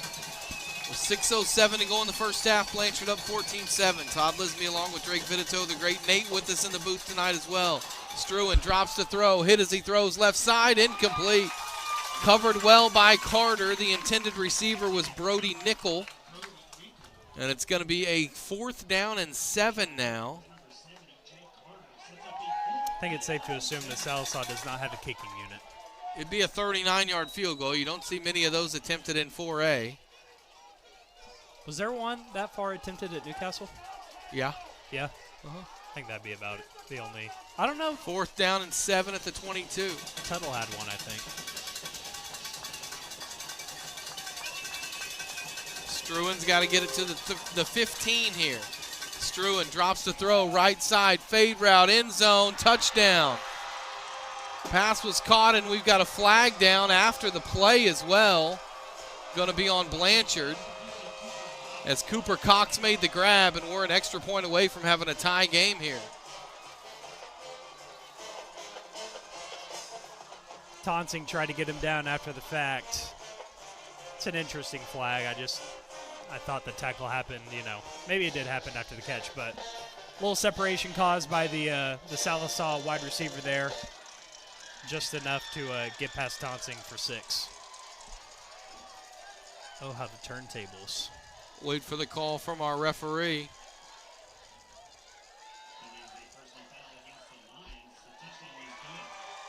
And they'll use the 15-yard penalty on the kickoff.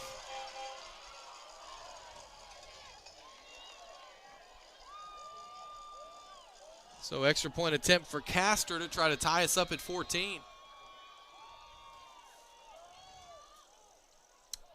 Think they try a trick? No. No. Holds it, Castor kicks it, and the kick is up and good. 5:55 to go in the first half. It's a whole new ball game. Blanchard 14, Sallisaw 14. You're listening to Blanchard Lions football.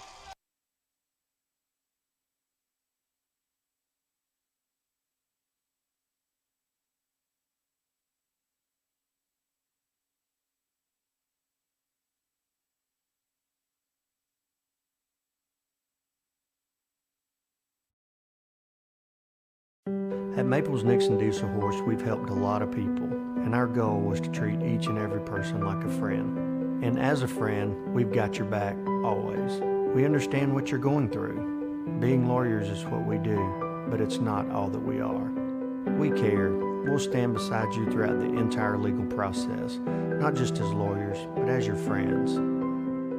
We are Maples Nixon Diesel Horse, and we are here to help. The AMG team is based in Oklahoma City and delivers your organization revenue enhancement through a combination of data science, innovative marketing, and business automation. We think like owners and behave as long-term partners, delivering measurable results for new. Welcome back to the Oscar Brooks Sports Complex. Sallisaw going to be kicking off from the Blanchard 45-yard line after that penalty. This is weird to look at. 14 points unanswered from Sallisaw. I don't think I've ever seen a kick past the 50. Start past the 50, I mean. Have you? I've seen a kick from the other team's 30 before.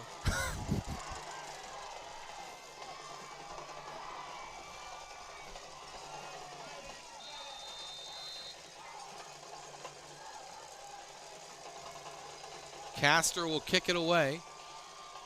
Carter and Johnson deep to receive. Johnson's got it at the 9. Johnson out to the 10. Bouncing right to the 20. He's hit and down at the 23, 24-yard line. That's where Blanchard will have it 1st and 10 from their own 24. 14-14 game. Drake, things have changed quite a bit since the end of the first quarter. Yeah, quite a bit. But with that being said, it's technically 0-0 on the scoreboard with 5 minutes left, 6 minutes left here in the second quarter. I'd really like to see Blanchard try and go back to that run game. I think you lean on the big boys here in this situation, kind of establish that dominance, get the clock kind of eaten up a little bit. We'll see what happens. There's a handoff to McIntyre, and he's got a nice run off the right side as he breaks a tackle and gets all the way out to the 35.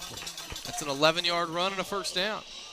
And we've been touting this drum, Todd, all season, but it seems that the most successful performances in the passing game for Blanchard is a product of how well they've done in the run game. It just sets up so much for you when you're able to put a drive together with the run, but we'll see if they keep going to it. Cooksey this time pumps, looking deep, going deep for Carter. Carter can't make the grab, just a little overthrown at about the 35-yard line. Carter had a step but couldn't bring that one in. It'll be 2nd and 10. We've seen that hitch and go multiple times tonight. Blanchard loves going back to that well, and it's worked for them multiple times this season. Like you said, Carter got a step, just a tad bit overthrown there from Cooksey. But I like the idea. I like the aggressiveness, always looking for that knockout punch, no matter what down and distance where you're at on the field. 2nd and 10 from the 35. Hughes goes into the backfield. Tyler Hughes gets a handoff right side, 40, and tripped up to the 44-yard line. 9-yard run for Tyler Hughes. There's a flag down in the backfield, and Carson Cooksey is clapping like this might be on Sallisaw. Yeah, Heffernan, I think something might have happened to him, but I think that play involved Heffernan. What could that have been, though? Face mask, maybe? Hands in the face? It's a personal foul on Sallisaw. We'll add that to it, 15 more yards.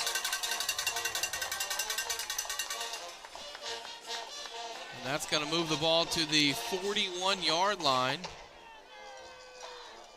in Sallisaw territory. So Hughes runs from the 35 to the 44. Then you add 15 on top of that, basically a 24-yard play there. 1st and 10 Blanchard at the Sallisaw 41. Hughes into the backfield again. Cooksey hands it to him again, this time left side, and he dives forward inside the 35 to the 34 for a 7-yard gain. Like this little mix-up going Tyler Hughes in between the tackles. He's so physical on defense. We've seen him in a couple of these packages where he's been the running back. He's just such a physical runner. He gives you such a different look at that position, and if you're going to lean into it like Blanchard has this drive, just keep feeding him. Here he is again, right up the middle, has a first down and more, lowers his head, reaches forward. The ball comes loose momentarily. He was down, though, at the 25. He runs for 9 more yards, and it's another Blanchard first down. And not only that, but the offensive line has been able to get such a push. I think part of it's just because the defense has been on the field for such a long time. They've gotten a little bit of a breath. But, yeah, whatever they're doing right now, I think you just keep going to the well. Maybe a little bit of a knockout shot potentially right here. Empty backfield. Carter goes in motion. It's a handoff to Carter running left at the 25 to the 20. Stiff arms and gets to the 18. Good open field tackle that time by Cole Mayfield. And there is a flag down. It looks like it's going to be on Blanchard this time. Holding. Had a lot of penalties in this first half. Yeah. Both ways. Including a play where a hat was thrown on the field to indicate a flag. That was a first for me. It's an illegal shift on Blanchard. So it's 5 yards from the previous spot, and that'll make it a 1st and 15 now. With how Blanchard has been moving the ball this drive, I don't think it's that much of a pushback, but do not compound mistakes here. You've been able to move the ball with ease this drive. Do not compound mistakes. 1st and 15 from the 30. Hughes into the backfield. It's a handoff to Hughes, running left. Hughes jukes his way down inside the 25 to the 24. Runs for 6 yards. He gains back the 5 they lost on the penalty, +1. It'll be 2nd and 9. Who got the ball to start the game? Blanchard kicked off. So okay. Blanchard will get the ball to start the second half. With just the way they're moving the ball right now, especially in the run game, would not be surprised here if we get a methodical last 3.5 minutes to where you give Sallisaw no chance to get the ball back. Cooksey on first down since Hughes, or 2nd and 9, excuse me. Fakes the handoff to Hughes. There's a flag down as Cooksey runs left and gets 3 yards to the 20. And I think we're going to have another hold on Blanchard.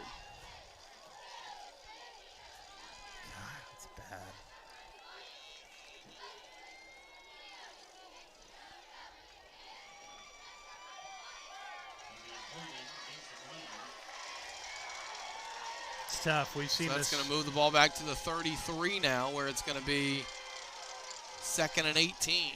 One of the biggest causes of concern the past couple weeks has been Blanchard's ability to drive down the field, but at some point it seems like the sky falls down, and the compounding mistakes like we were talking about, and it's just too much of a hole at the end of the day to dig yourself out of.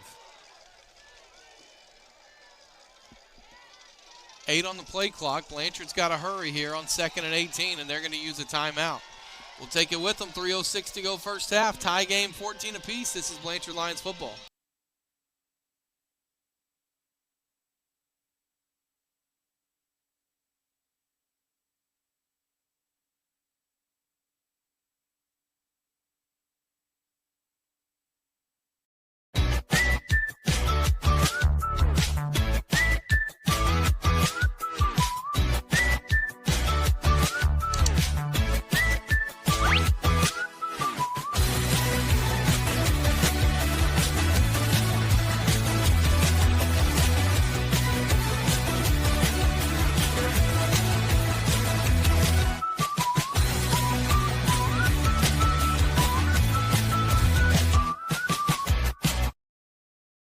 Dr. Matt Dieselhorst at Dieselhorst Sports and Orthopedics can help you get game day ready. Dr. Dieselhorst works with athletes of all ages, taking a coordinated approach to accelerate return to play and maximize athletic performance. His work.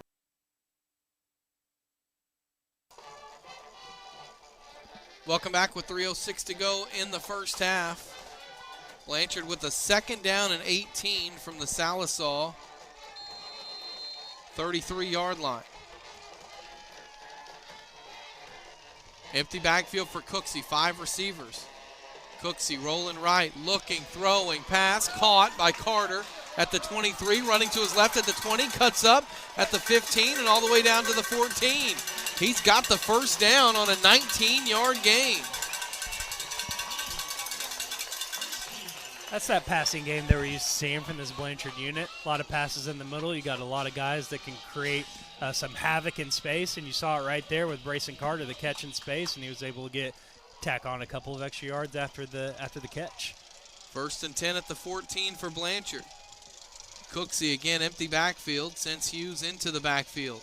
Hands it off right up the middle to Hughes at the 10, down to about the 8. Another 6-yard run right there off guard.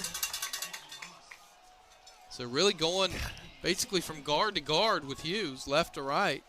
He's getting about 5, 6, 7 a pop. He gained 6 there. And they've all been pretty much straight line for the most part. I mean, there hasn't been a whole lot of dancing in the backfield. That tells me that, that offensive line has been able to create some gaps, and he's just been running free.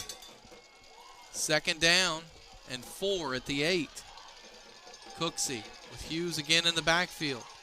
This time fakes a handoff. Carson runs it, turns it up at the 5, and untouched into the end zone.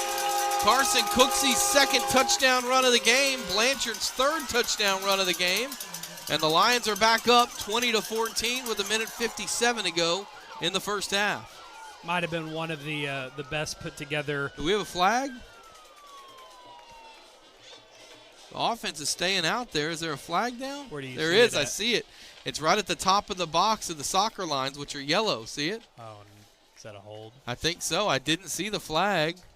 I was just about to say it's one of the best drives, I think, of the season for the Lions, especially after the 2 scores that Sallisaw was able to put on. Yeah, it's tough. So it's an unsportsmanlike after the play on Blanchard. So the touchdown's good. It'll be 15 yards on the kickoff, which, again, is going to hurt your special teams, which has been an issue all night. Especially on the heels of a play where you almost got a couple players thrown out. It's just you're not in the right headspace right now. Campbell on for the extra point. Snap and the hold are good. The kick just barely gets through, but it does. 1:57 to go first half. Blanchard 21, Sallisaw 14. This is Blanchard Lions football.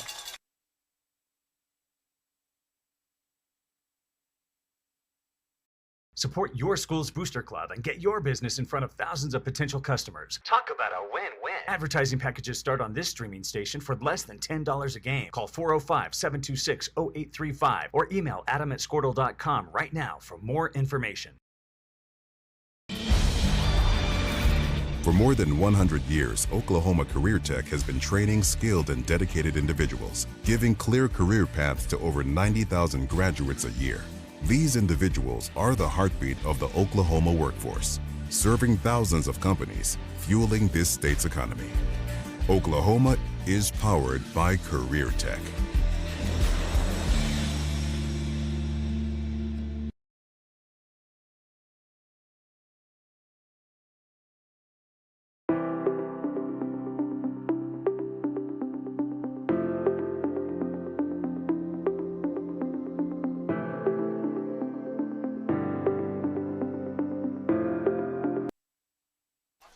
Welcome back to the Oscar Brooks Sports Complex.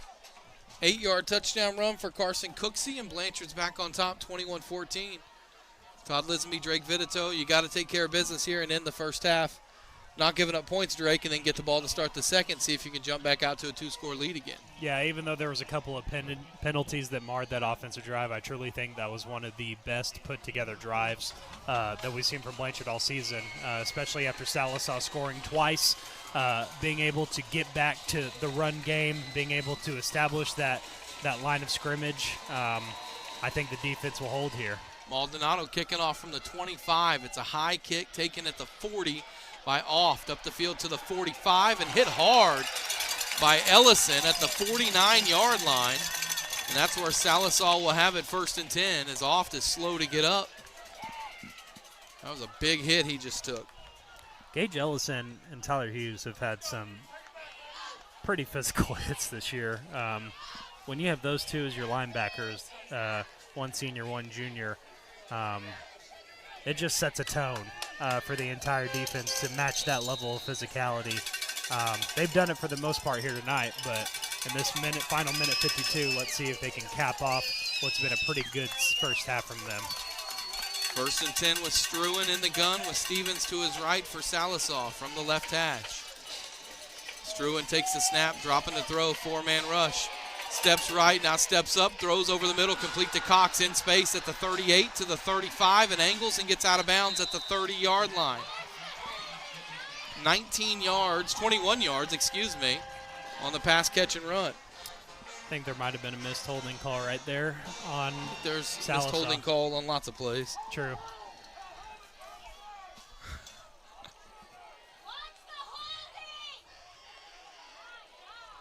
First down and 10 for Sallisaw at the Blanchard 30.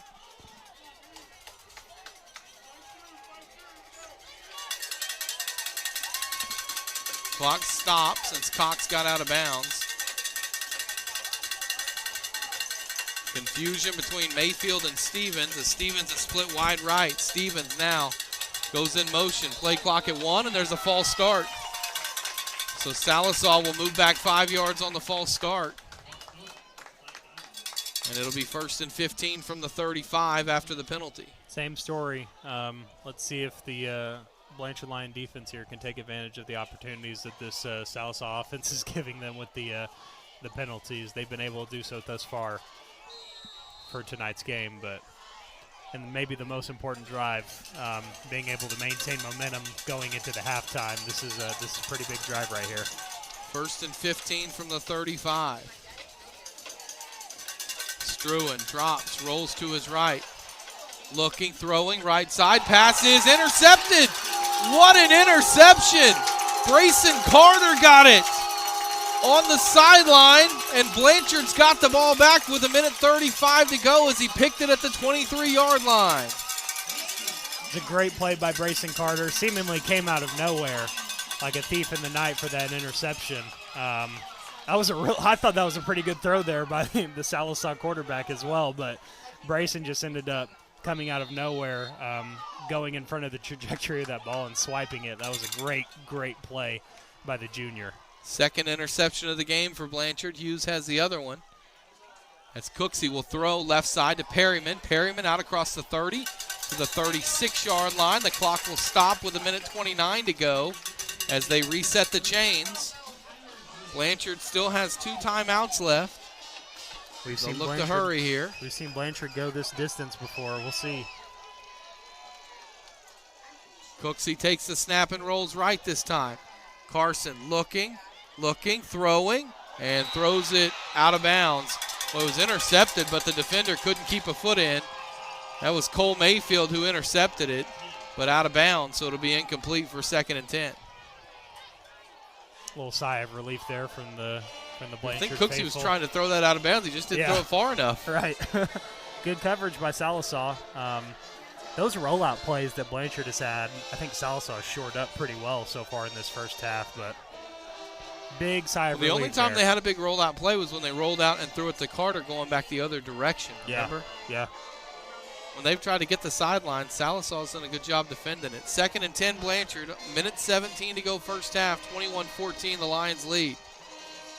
Handoff right up the middle to Howell, and he runs for about 2 yards to the 39. And Blanchard's going to use their second timeout. We'll take it with them. 1:12 to go first half, 21-14 Blanchard. This is Blanchard Lions football.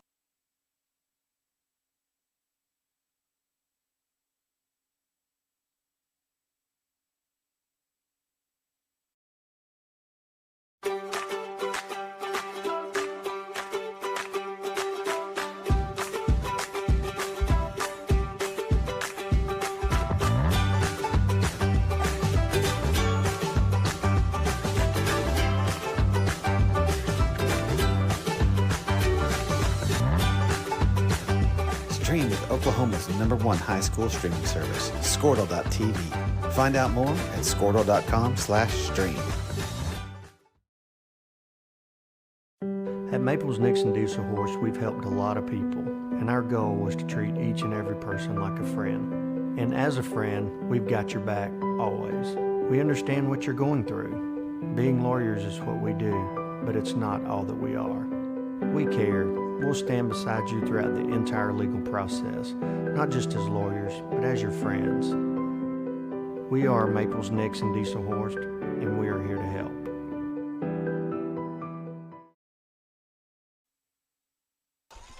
Welcome back to the Oscar Brooks Sports Complex. A minute 12 to go first half. 3rd and 7 for Blanchard from their own 39. As Cooksey has Carter in the backfield to his right. Cooksey looking to throw. Flushed, rolling right, throwing right, and it is intercepted. It is intercepted at midfield. This time Cole Mayfield did catch it inbounds. It's a turnover for Blanchard, and Sallisaw will have it at the midfield stripe. It's a tough spot. I wonder Not if a good decision that time by Cooksey. No, not at all. Wonder if it was there even a receiver in the area? Nope. Would have gotten called for grounding even if he wouldn't have caught it. Regardless, with about a minute 5 here left to go, one job for your defense on a night where you've gotten, enough stops to go win a game, even though you're only up 7. Go get another one. Go get another one and maintain the momentum coming into halftime. 1st and 10, Sallisaw from midfield. Struan steps up, throws, right side, incomplete. And there's a flag down for a late hit on Blanchard. I didn't think there was a hold, honestly, on the end, but I thought Struan did a good job stepping up in the pocket, but they're going to get Blanchard for a roughing the quarterback here. Blanchard just really struggled with getting in their own way. It's just it's something that has popped up from time to time over the past couple of games. Coach Craig's a little elated. I think there's some reason to that. I don't think this is, the only. It certainly hasn't been just this play, but I will say they haven't called it both ways, so I don't think you can really be mad at the situation. 1st down at the 35. Struan rolling right. Struan steps up. He's hit. He throws it out of bounds and incomplete.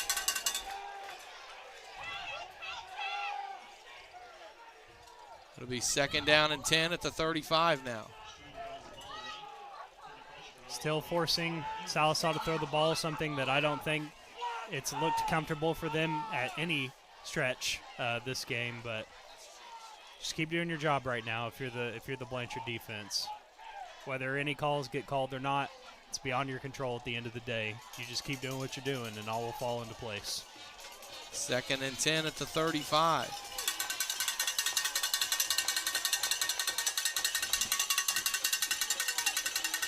Struan out of the gun, 4-man rush. Struan steps up, throws right side, intercepted. Ellison's got it.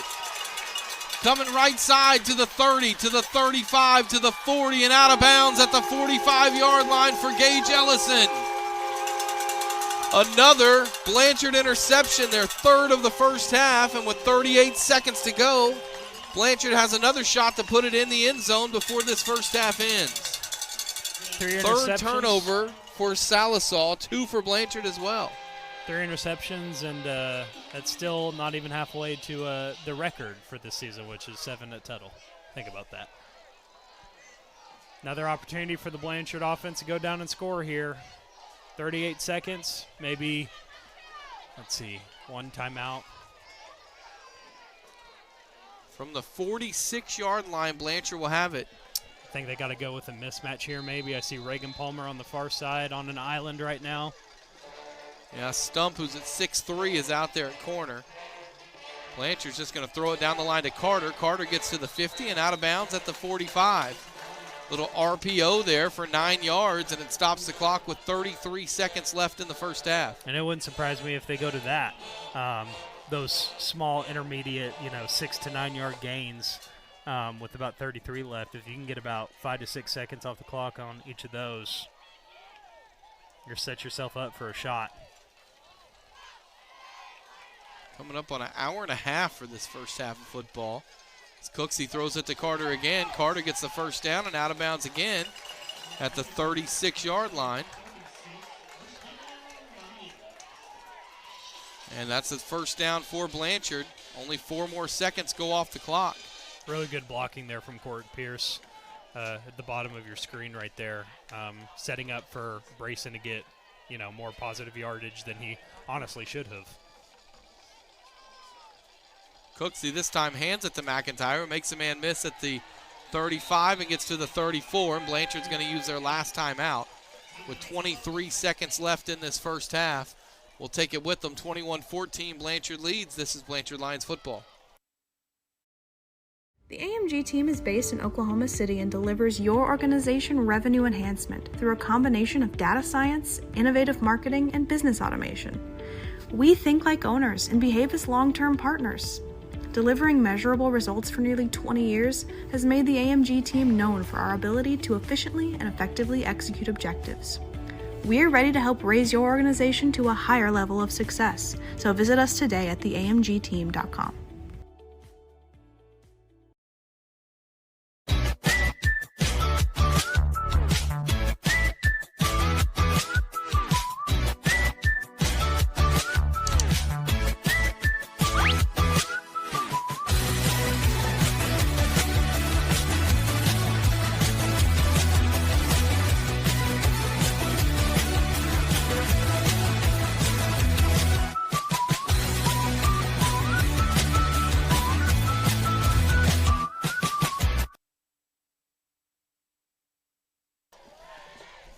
Welcome back with 23 seconds to go in the first half. It's a 2nd down and 8 for Blanchard at the Sallisaw 34. Blanchard out of timeouts with 23 ticks on the clock.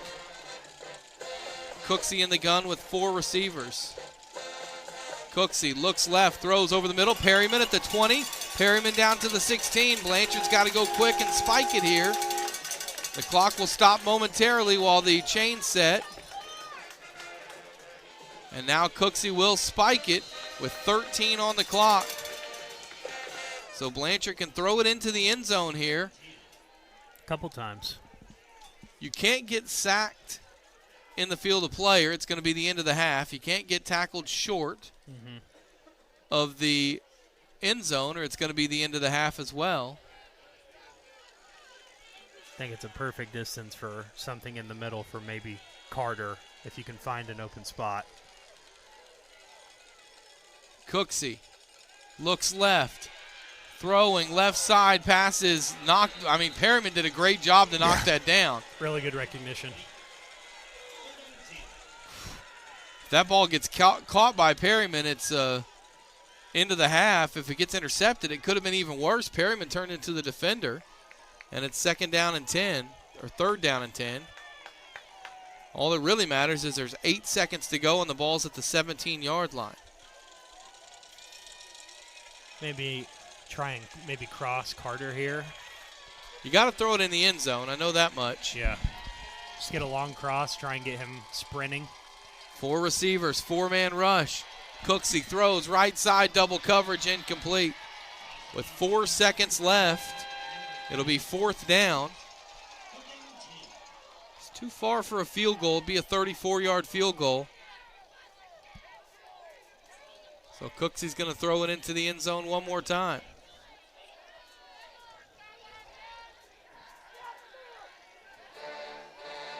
(21-14).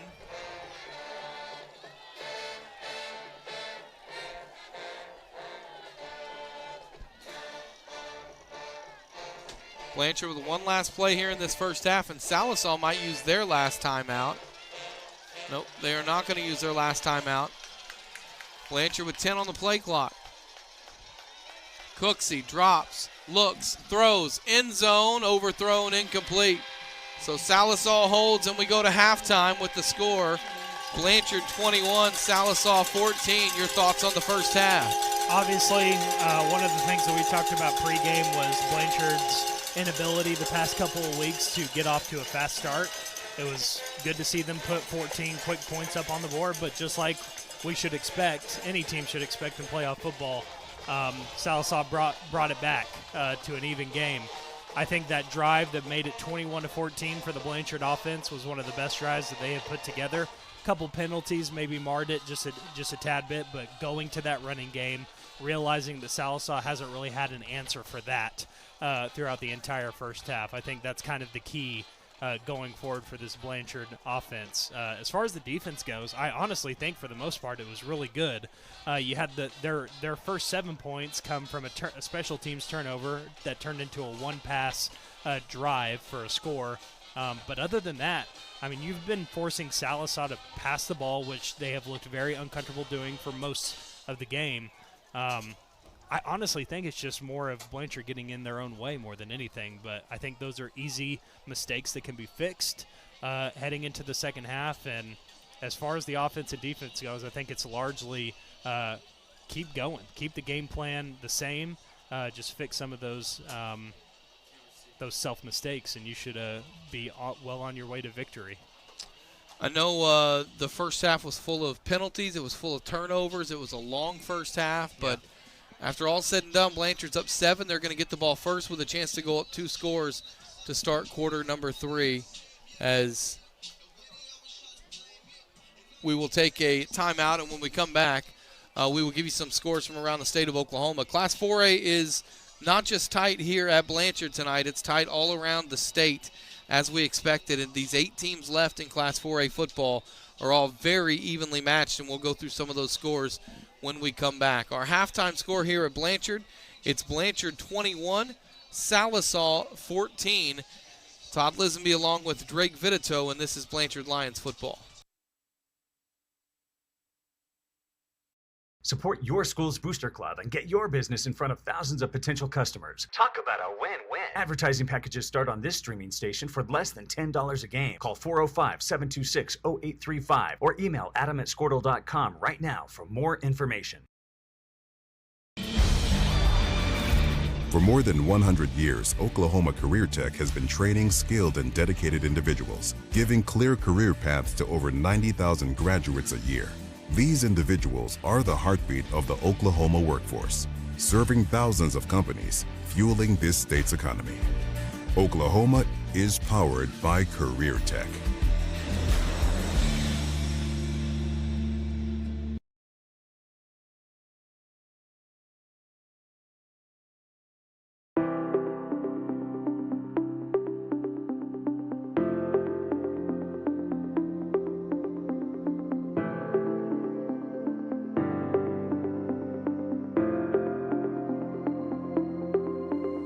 Is it time for your school or business to purchase a new phone system? Give the experts at Versatile Networks a call. In most cases, we can provide a phone system with brand new phones for less than your current monthly bill. Call us for a free quote today.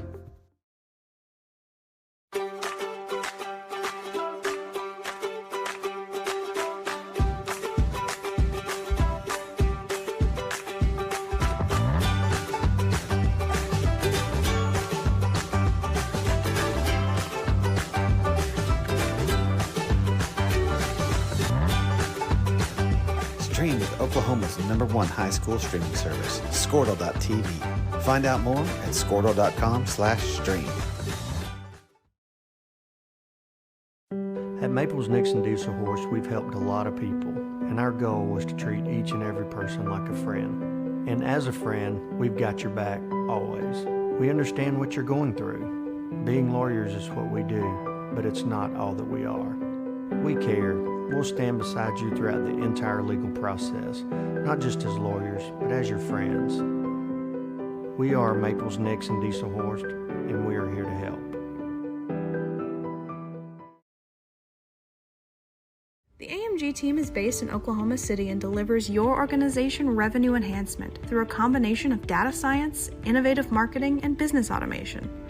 We think like owners and behave as long-term partners. Delivering measurable results for nearly 20 years has made the AMG team known for our ability to efficiently and effectively execute objectives. We're ready to help raise your organization to a higher level of success, so visit us today at theamgteam.com.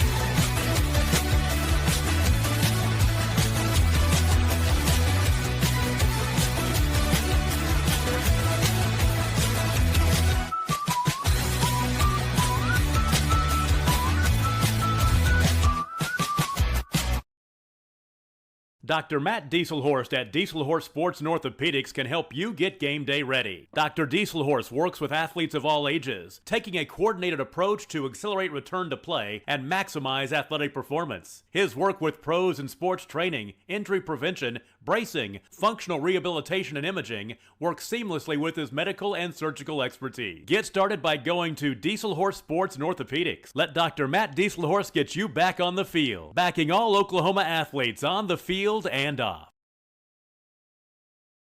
Support your school's booster club and get your business in front of thousands of potential customers. Talk about a win-win. Advertising packages start on this streaming station for less than $10 a game. Call 405-726-0835 or email adam@squirtle.com right now for more information.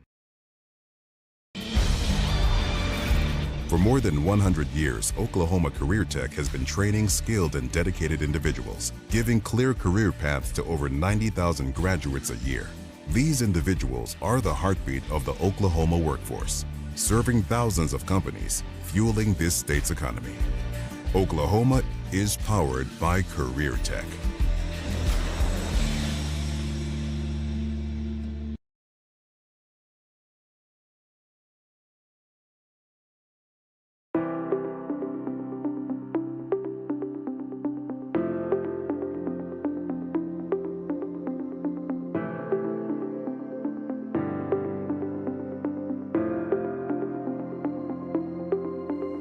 Is it time for your school or business to purchase a new phone system? Give the experts at Versatile Networks a call. In most cases, we can provide a phone system with brand new phones for less than your current monthly bill. Call us for a free quote today.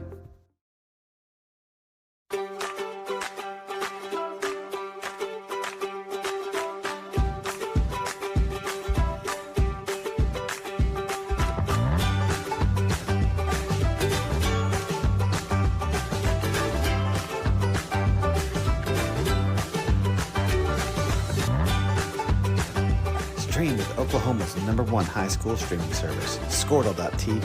Find out more at squirtle.com/stream. At Maples Nixon Diesel Horse, we've helped a lot of people, and our goal was to treat each and every person like a friend. And as a friend, we've got your back always. We understand what you're going through. Being lawyers is what we do, but it's not all that we are. We care. We'll stand beside you throughout the entire legal process, not just as lawyers, but as your friends. We are Maples, Nix, and Dieselhorst, and we are here to help. The AMG team is based in Oklahoma City and delivers your organization revenue enhancement through a combination of data science, innovative marketing, and business automation. We think like owners and behave as long-term partners. Delivering measurable results for nearly 20 years has made the AMG team known for our ability to efficiently and effectively execute objectives. We're ready to help raise your organization to a higher level of success, so visit us today at theamgteam.com.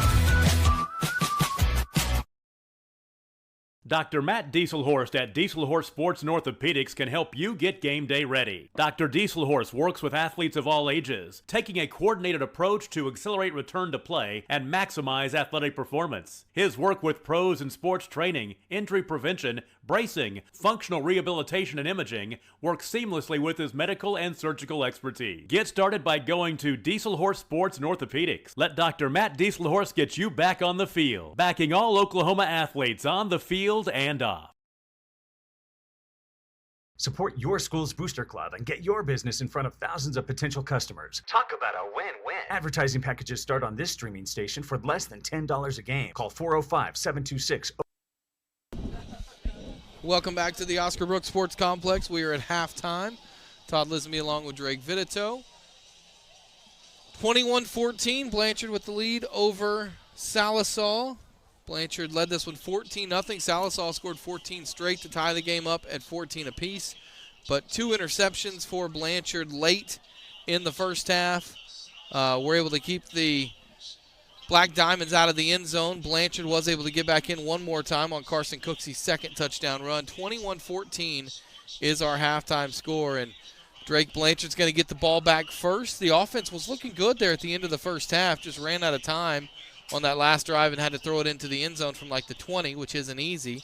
Yeah. But the last couple drives did a really good job moving the ball. Yeah, I think, and I said this during the broadcast as well on one of the offensive drives. I think one of the things that's really started to get some full steam ahead the past couple of weeks has been the run game. We've always known that, Mikael Howell, Vaughn McIntyre, saw some Tyler Hughes there, really mix it up on that 21 or 14-21 scoring drive.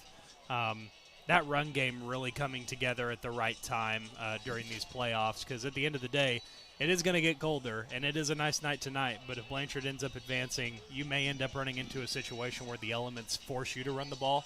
And I think this year they have some options back there. But with that being said, you love the push that the offensive line is getting at the line of scrimmage. That's only going to open up more opportunities for those running backs. But I think going back to the well, getting the ball back to the start the third quarter there, would not be surprised if that's the plan of attack. Well, you love the way that they have run the ball with so many different players in this ball game, but you especially love the way that the defense has picked them up at certain times. Sallisaw's 2 touchdowns come from big plays that were given up by either special teams or by an offensive turnover. So the defense, I think, has done a pretty good job, though the score is 21-14 at halftime. All right, let's look around Class 4A, where right now there are a couple teams that are starting to pull away. Let's start with all these games in the third quarter already.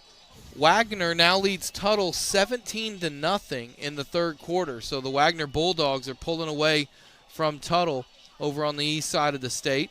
Staying on the east side of the state, the other Tri-City team is struggling way over yonder as well, because Poto leads Newcastle 21-12 in the third quarter.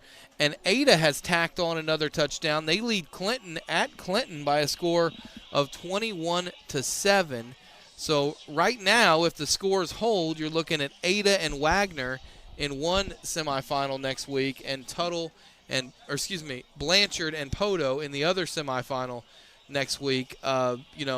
Which I think is what a lot of people kind of thought might happen. Yeah. But there's still a lot of time to play, and those games are all still very close. Any of those scores surprise you, Drake? I just, we've talked about Poto's district. I believe Poto and Ada were the two qualifiers, or just the highest qualifiers from, I can't remember what number district they were, but just for them being so far away, you always wonder, like, well, is this Poto and Ada, are they just victims of their schedule, just not playing very good teams? The only time we really got to see them stack up was when they played each other. So I'd probably say, that Newcastle score does surprise me. I think Newcastle, you could make an argument that they were the second best team in 4A2, even though they did play Tuttle close, ended up losing that game. I think they have a little bit more of a dynamic offense. I think Tuttle is a little one-dimensional on that offensive side of the ball. I think their defense makes up a lot for it. I'd say that Tuttle-Newcastle Newcastle-Poto score jumped out because I expected that to be far and away a Poto ball game. Let's look at 6A1, where they're in the quarterfinal stage as well. Jinx and Edmond Santa Fe tied at 10, that game late third quarter. Union leads Westmore 14-7 in the third. All these games on the east side of the state, by the way. Owasso leads Norman North 26-7. That game not even at halftime yet. And Bixby at halftime leads Norman 59-0 in Class 6A1. In Class 6A2, there's a couple of blowouts as well. And no surprise is Stillwater up big on Putnam City 42-0 at halftime. Choctaw leads Sand Springs 28-8 in the third. Deer Creek leads Bartlesville 28-7 in the third. And Muskogee in a tight one with 6-5 Ponca City. 14-10 Muskogee leads Ponca City. That game in the fourth quarter now, starting the fourth quarter. Our game's taking forever, Drake.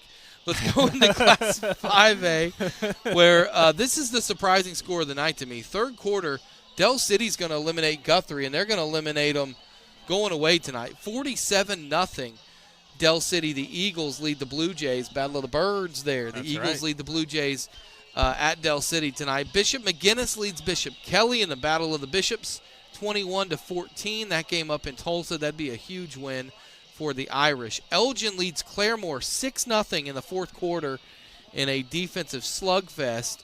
And Carl Albert up big on Collinsville, 52-0. Elgin's undefeated in the third quarter. That's your Class 5A scores. We move down below Blanchard's class now into Class 3A. This also semifinals. Third quarter, Perkins Tryon leads Holland Hall 62-0 in the third quarter with still 11 minutes to go. Public school in the third quarter. Lincoln Christian leads Sulphur 38-0. So it goes back the other way. Heritage Hall leads Berry Hill 28-0. And Marlowe leads Cascia Hall 27-0. So every single matchup, a public school versus a private school, and two of them in favor of the public schools, two in favor of the private schools in Class 3A. In Class 2A, remember, they are in the second round of 5, so there's still 16 teams left in Classes 2A and A.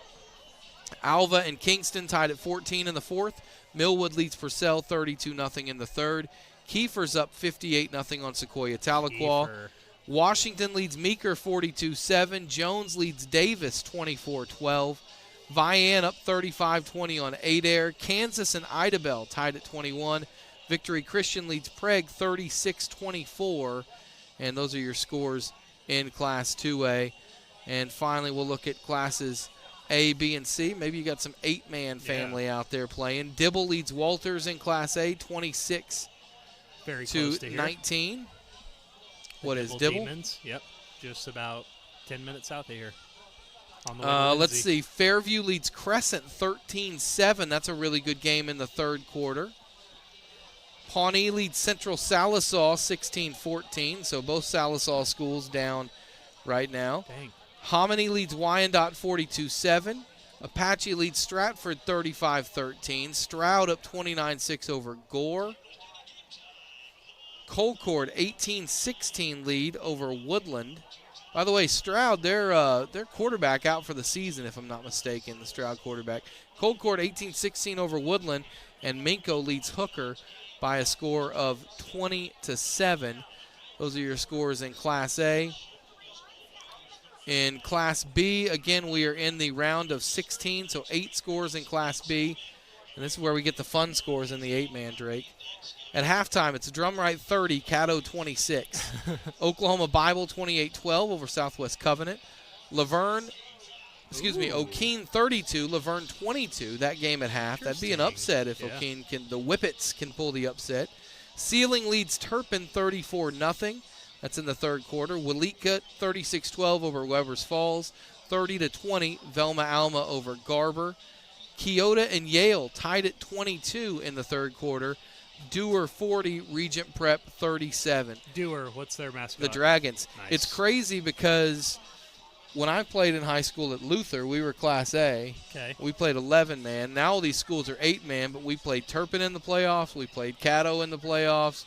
We played Keota, Dewar, all of them in the playoffs at Luther back in the day in 11-man football. You ever had to go? Probably when we went to Woodward, honestly, in the semifinals against Turpin. That was probably, or Alva. That was the worst one, was when we had to go to Alva. One more Class C there in the quarterfinal round. Ryan leads Wilson Henrietta 44-14. Coyle and Timberlake are tied at 12 in the third quarter. Waynoka, you know what they are, Waynoka? Waynoka Wampus Cats? The Railroaders. They lead Thackerville 34-28 at halftime. Is Wampus Cats Atoka? Atoka, okay. yeah. Okay. And Tipton leads Graham Dustin 56-6. In fact, that's a final by the Mercy Rule already for Tipton. Now we've given you all the scores. Before we go to break, let's look back and let's check one more time in Class 4A and just update you one last time on the scores from around Class 4A. And no change to any score. So we have Wagner 17-0. Ada 21-17 over Clinton. Wagner 17-0 over Tuttle. Newcastle trails Poto 21-12. And right here in Blanchard, it's 21-14. Blanchard leads Sallisaw. The Lions got work left to do, up by 7. They'll get the second half kickoff when we return. We are at halftime. It's Blanchard 21, Sallisaw 14 here at the Oscar Brooks Sports Complex. This is Blanchard Lions football. 0835 or email adam@squirtle.com right now for more information. For more than 100 years, Oklahoma Career Tech has been training skilled and dedicated individuals, giving clear career paths to over 90,000 graduates a year. These individuals are the heartbeat of the Oklahoma workforce, serving thousands of companies, fueling this state's economy. Oklahoma is powered by Career Tech.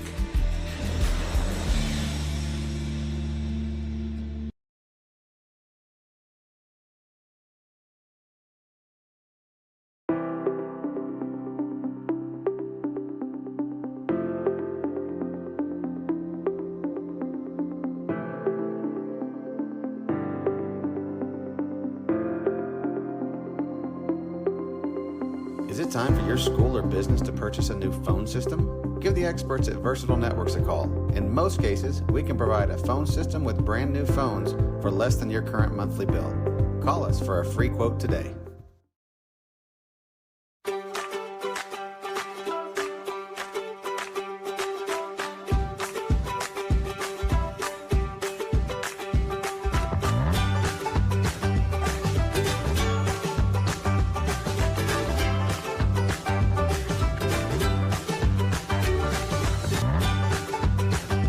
Stream with Oklahoma's #1 high school streaming service, Squirtle.tv. Find out more at squirtle.com/stream. At Maples Nixon Diesel Horse, we've helped a lot of people, and our goal was to treat each and every person like a friend. And as a friend, we've got your back, always. We understand what you're going through. Being lawyers is what we do, but it's not all that we are. We care. We'll stand beside you throughout the entire legal process, not just as lawyers, but as your friends. We are Maples Nixon Diesel Horse, and we are here to help.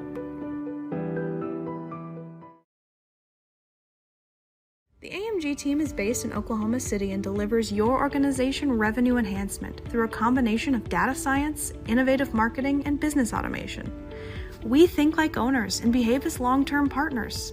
Delivering measurable results for nearly 20 years has made the AMG team known for our ability to efficiently and effectively execute objectives. We're ready to help raise your organization to a higher level of success, so visit us today at theamgteam.com.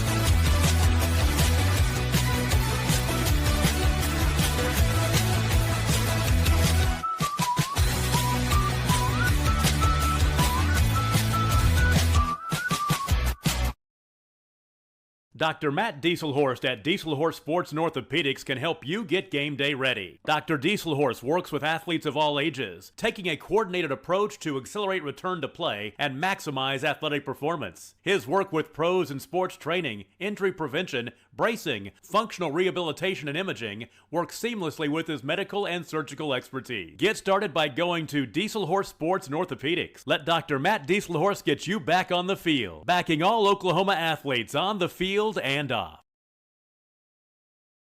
Support your school's booster club and get your business in front of thousands of potential customers. Talk about a win-win. Advertising packages start on this streaming station for less than $10 a game. Call 405-726-0835 or email adam@squirtle.com right now for more information. For more than 100 years, Oklahoma Career Tech has been training skilled and dedicated individuals, giving clear career paths to over 90,000 graduates a year. These individuals are the heartbeat of the Oklahoma workforce, serving thousands of companies, fueling this state's economy. Oklahoma is powered by Career Tech.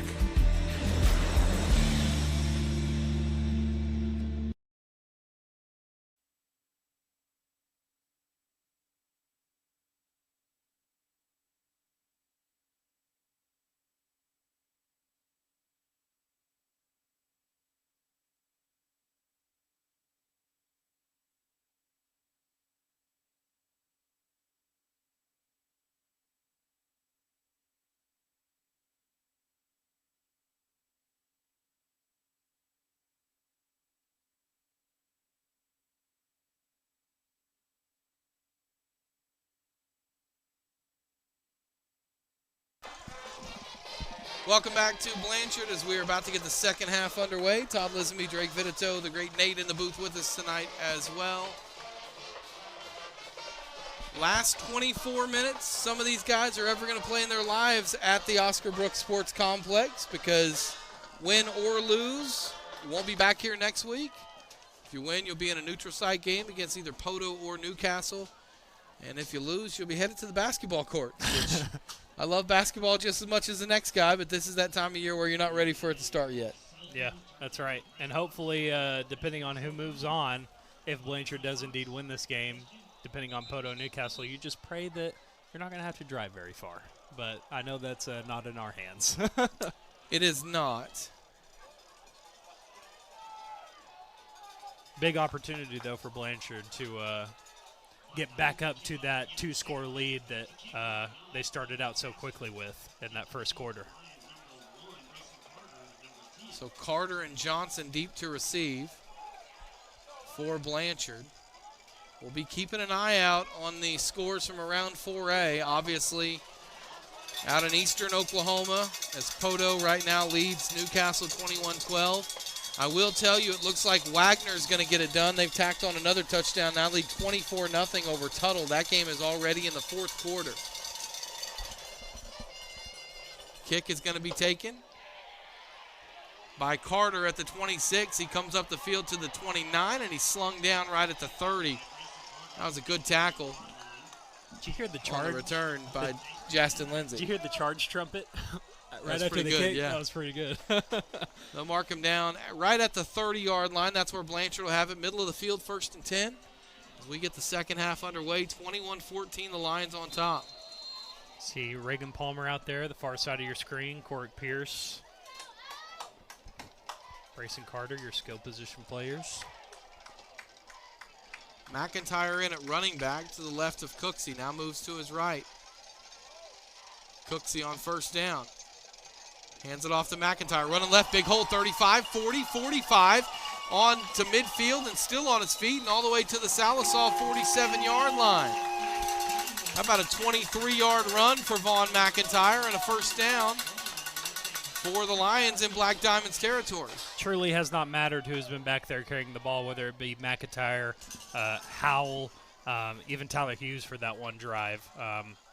Blanchard offense, specifically the run game, has been able to find gold early and often throughout this game. Really good seeing them get back to it early here in the second.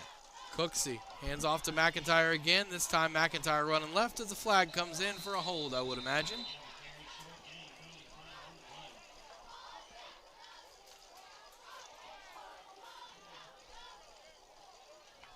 Ross Johnson's throwing his palms up like maybe he's the one that's going to get called here. It's going to move the ball back 10 yards and put Blanchard back into their own territory.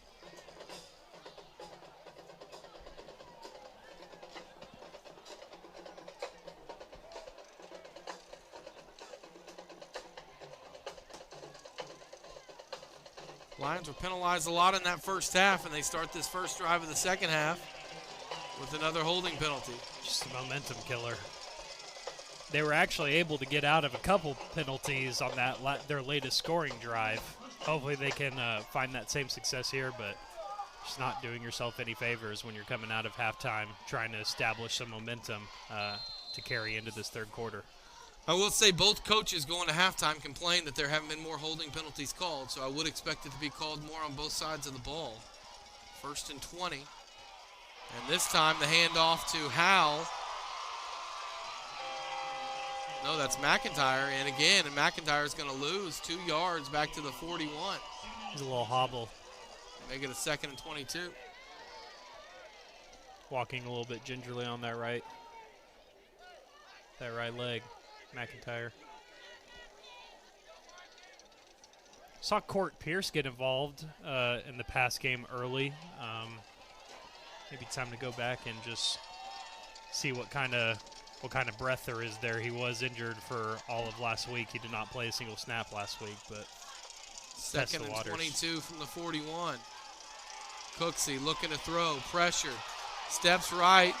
He's going to run it to the 40, to the 45, to the 50, cuts back, has room, 45-40, 35-30, 25-20. At the 15, he cuts back at the 10, to the 5. He's out of bounds at the 1 yard line. What a run by Carson Cooksey, 58 yards on the quarterback keeper, and it's 1st and goal Blanchard. I bet he's saying his prayers right now. He was about to let go of that thing. Thinking he realized how much room he had in front of him. A couple of good individual efforts there, a couple of side steps to evade some tacklers. Just an all-time run, probably the best run of the year for Carson Cooksey, and it comes at a great time. Might be the best run of his life. 1st and goal at the 1. Cooksey hands to McIntyre, bouncing outside left into the end zone, and Blanchard adds to the lead. It's 27-14 Lions with 10-12 to play here in the third. It's about as good as a start as you can ask for if you're the Blanchard Lions. Getting back up to 2 scores like you were in that first quarter, coming off the heels of a huge quarterback run from Carson Cooksey. Getting that 7th point here is going to be something that may not look like a bunch right now, but very, very, very, very important here for the grand scheme of this game. Ross Johnson to snap, Reston Vickery to hold, and Matt Campbell's extra point kick is up, and he's 4 for 4 on the night. And Blanchard's back up by 14 again. It's been a game of runs. Blanchard scored 14 straight, Sallisaw scored 14 straight, and now the Lions with 14 straight again of their own. It's 28-14 Blanchard. This is Blanchard Lions football.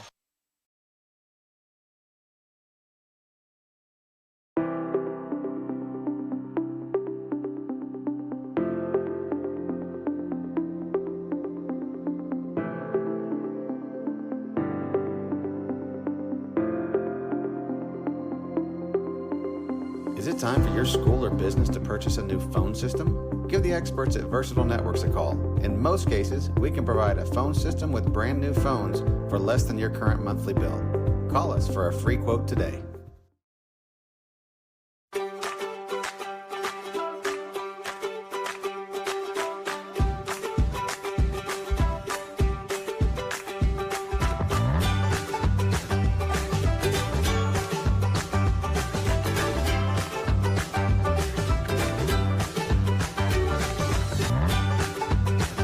Stream with Oklahoma. As we return, Oft brings the kickoff back to the 29-yard line. The ball's loose and Blanchard recovers it. It got ripped away by Cole Watkins and it gets recovered by the Lions. That was Clayton Bartlett, the senior, who jumped on it, and Blanchard has it 1st and 10 at the 33. Excuse me, the 28. We've seen that a couple times this year. Sometimes those Blanchard players, especially on special teams, like to meet guys up top, not immediately bring them down. That gets a couple more bodies on the ball. Is able to create some strip opportunities, and you saw a perfect textbook example right there. 1st and 10 for Blanchard at the Sallisaw 28. It's a handoff to McIntyre, running right, looking to bounce outside, and he's knocked out of bounds at the 25-yard line for a 3-yard gain. It's Colton Riggs on the tackle that went into the Blanchard bench. It'll be 2nd down 7. It's a really interesting opportunity here for Blanchard with the run game and how it's gone. I would almost think you could exclusively go to it here, just, barring any, loss of yards on any of it. But you have a chance here to milk the clock significantly with about 25 yards to pay dirt. 2nd down 7 at the 25. Cooksey looking to throw left side pass, caught by Palmer at the 10. Down inside the 5. He's still on his feet at the 3. The pile's moving. It's still moving. And he's going to be blown dead at the 2-yard line. It's 1st and goal, Blanchard at the 2. Got really good individual efforts here from the Blanchard offense here in the 3rd quarter. Obviously, the Carson Cooksey run was just a textbook example of really good individual effort, piling one on top of another. Reagan Palmer looks like he's going to get tackled at around the 6, ends up tacking on a couple extra yards, gets to the 3. 1st and goal from the 3. Handoff, McIntyre running left, bounces left, goes back right again, and gets about 2 yards to the 1. No, they'll make it 1 yard to the 2, so it'll be 2nd and goal from the 2. Line up here. See. Just got to keep assuming that they try and punch it in. They've been able to get whatever they've wanted on the ground. Hard to believe they go with a pass here. Hudson Perriman in. Either put a runner behind him or act him as a decoy. 2nd and 2. Man in motion, handoff. McIntyre left side, and he's in for his 2nd touchdown run in as many drives. A 1-yard touchdown run for Vaughn McIntyre, followed by a 2-yard touchdown run for Vaughn McIntyre. And with 8:43 to go in the 3rd, it's now 34-14 Blanchard. One of the things that we've talked about throughout the season is, when this defense has given you gifts, whether it be the defense, special teams, whatever. If you're this Blanchard offense, try and take advantage of them. Here in the playoffs, everything is magnified. These advantages mean so much in the grand scheme of things, like going up 3 scores, for example. Campbell on for the extra point, and he missed it. It's no good, so 34-14 our score, 8:43 to go, 3rd quarter. This is Blanchard Lions football.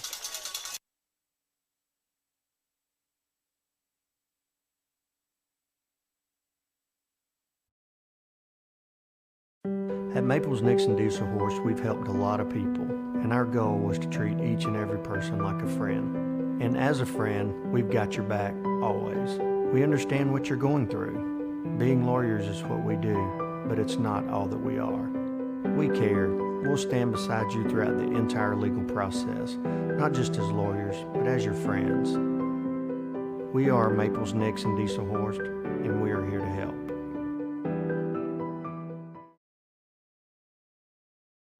AMG team is based in Oklahoma City and delivers your organization revenue enhancement through a combination of data science, innovative marketing, and business automation. We think like owners and behave as long-term partners.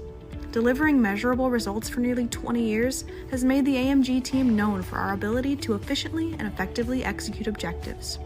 We're ready to help.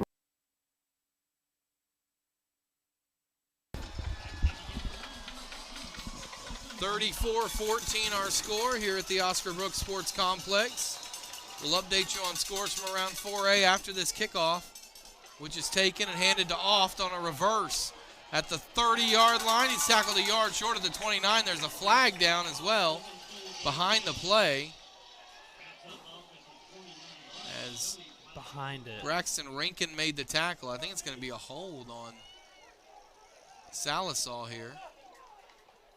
Good recognition on the reverse. They tackled him at the 30-yard line.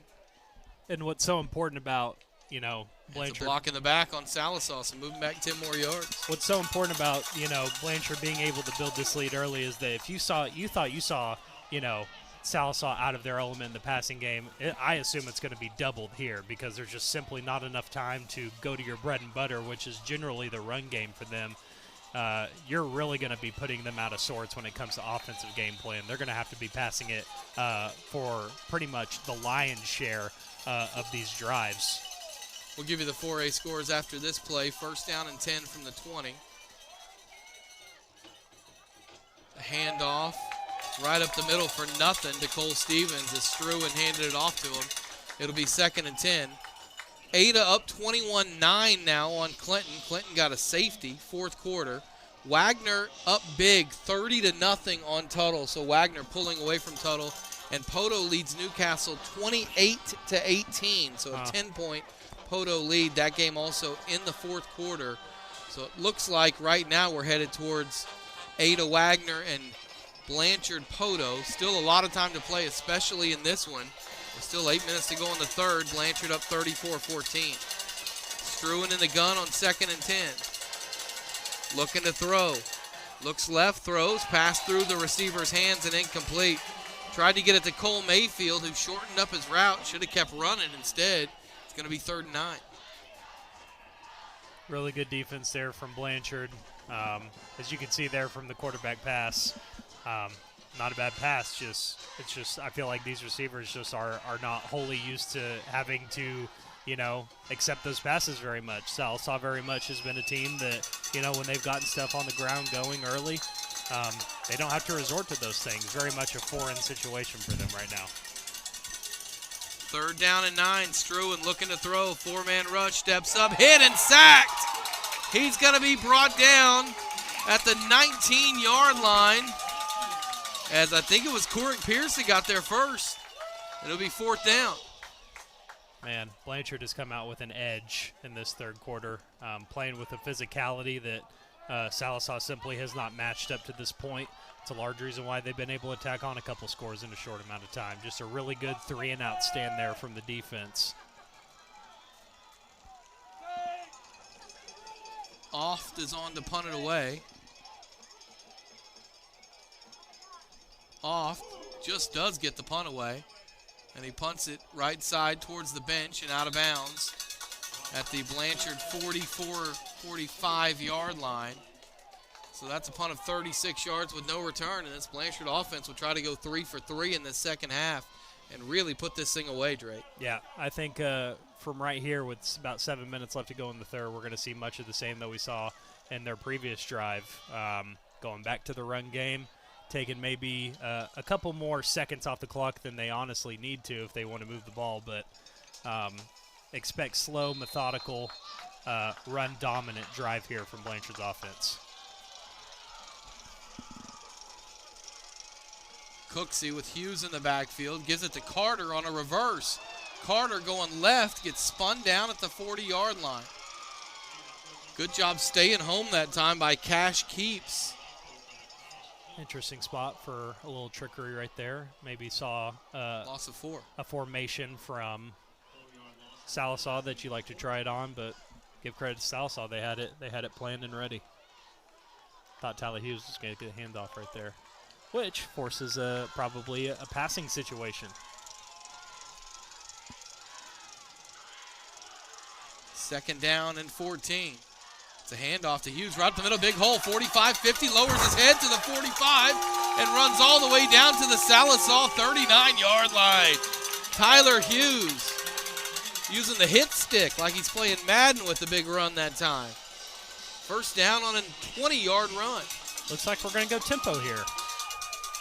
Cooksey with Hughes to his right, 1st and 10 from the 39. Cooksey this time throws to Perryman, slant route and a little too hot for Hudson Perryman. Through his hands and incomplete. There was no safety deep. If Perryman had caught that one, he might still be running. Yeah, really good read there by Cooksey. Seeing that formation, knowing that there was going to be no guy deep, and Perryman was able to beat that first line of defense, but just a little high, a little hot for Hud to be able to handle. I used 4 different H words right there, by the way.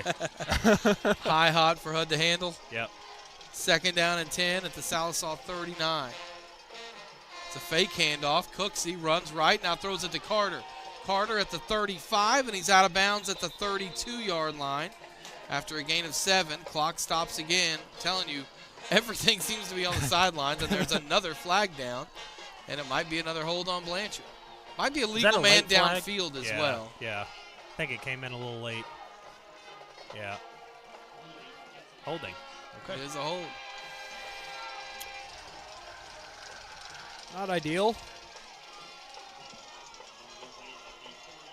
Forcing another passing situation on a down and distance where you're probably looking at 2 different plays. And if I knew correctly, it'd probably be 2 runs with the way it's been going. But now you're probably going to be forced to pass here. If you can get enough chunky yardage on that, get it down to a 3rd and manageable, maybe tack on 2 extra plays knowing you're going to go for it on 4th. Just kind of depends on what happens here. Second down and 20 after the hold from the 49. Cooksey rolling right, going to run with it and run out of bounds at the 40-yard line. Man, Perriman tripped on his route, but I think he had his guy beat deep. That's who Cooksey was looking for. He just got tripped up.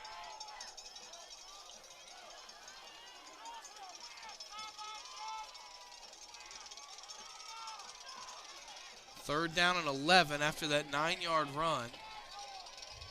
Again, Cooksey ran out of bounds, so the clock stopped. So still 5:53 to go. We're just halfway through quarter number 3 at 9:15 p.m. in the year of our Lord 2023.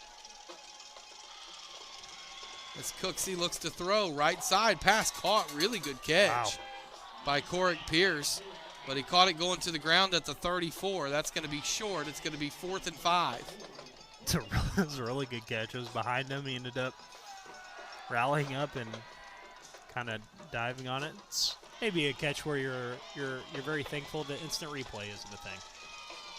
I thought he caught it, truthfully. 4th and 5 from the 34 for Blanchard.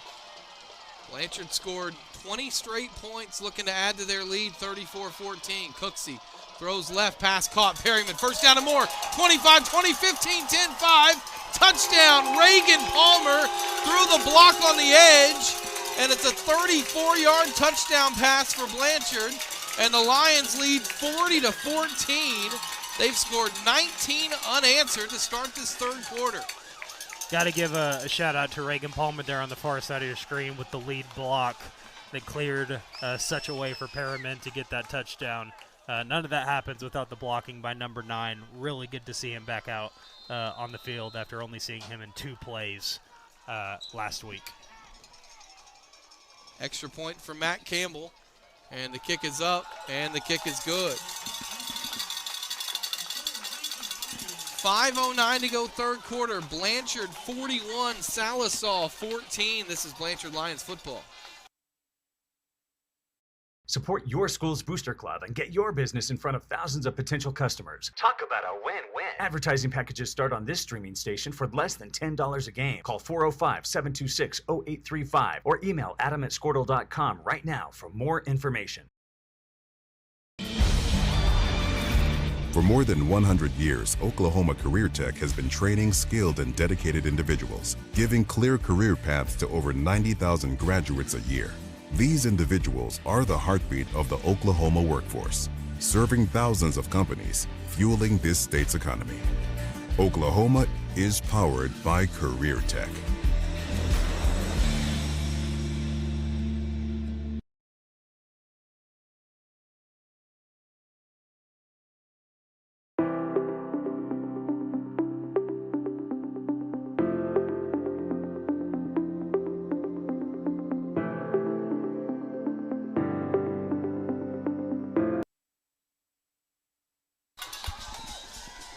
.509 to go here in the third quarter as Maldonado's high kick is taken by Oft at the 25 to the 30.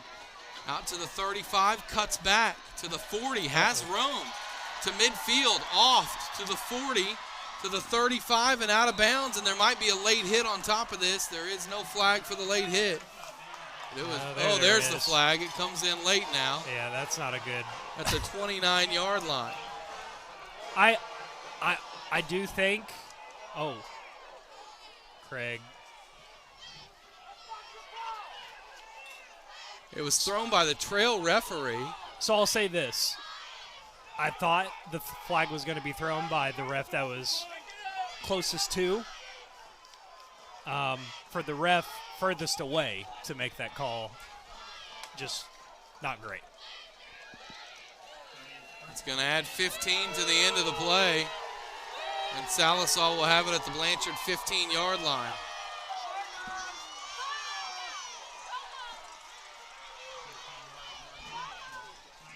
Just another test. This Blanchard defense has been backed up 4 more in the season and been able to create stops. Sallisaw offense has not generated any sort of consistency this quarter. We'll see if the Blanchard defense can rally up here and get a stop. Struan on first down, fakes the handoff, runs left, hit at the 15 and down at the 14. They'll give him the 13-yard line. That was Gage Ellison that came in and got him for a 2-yard gain. You know, being this close to pay dirt for Sallisaw, ball at the 19-18, oh no. 13. Excuse me, 13, sorry. Thought the ball was where the huddle was. Really intriguing to see if they go maybe up the middle here with a passing play. Have a score update of note for you after this play. 2nd down 8. Struan again keeps it right up the middle, runs to the 5, he spins, and he's into the end zone for a touchdown. 13-yard run for Brock Struan, and it's 41-20 with 4:10 to play in the third. Well, we now know who the winner of this game will play because it has now gone final. Poto 28, Newcastle 18. So the winner of this game will take on the Poto Pirates in the semifinals next week. The other semifinal is nearly set. It's halfway there because Tuttle's season is over. So the two Tri-City rivals lose tonight, Newcastle to Poto, and Tuttle loses 30-0 to Wagner tonight. Blanchard, the final remaining team in 4A2. Castor on for the extra point for Sallisaw. And the kick is up, and there's a flag before the kick. Lots of flags tonight. Yeah, some of them definitely warranted. It's been a physical game. Obviously, the scuffle there in the second quarter kind of set the tempo for physicality in this game. And all of these flags, I feel like, have been warranted somewhat. So a false start moves the ball back 5 yards. Now to be an extra point from the 15-yard line. Ada leads Clinton 21-9 that game in the fourth quarter, so Ada is well on their way as well.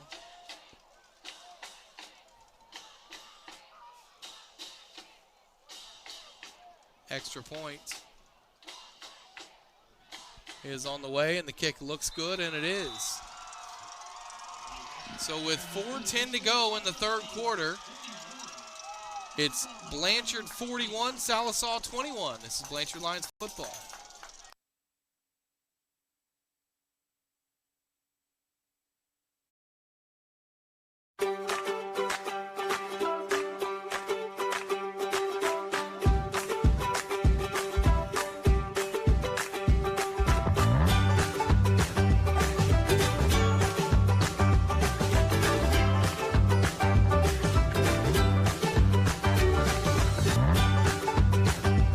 Stream with Oklahoma's #1 high school streaming service, Squirtle.tv. Find out more at Squirtle.com/stream. At Maples Nixon Diesel Horse, we've helped a lot of people, and our goal was to treat each and every person like a friend. And as a friend, we've got your back, always. We understand what you're going through. Being lawyers is what we do, but it's not all that we are. We care. We'll stand beside you throughout the entire legal process, not just as lawyers, but as your friends. We are Maples Nixon Diesel Horse, and we are here to help.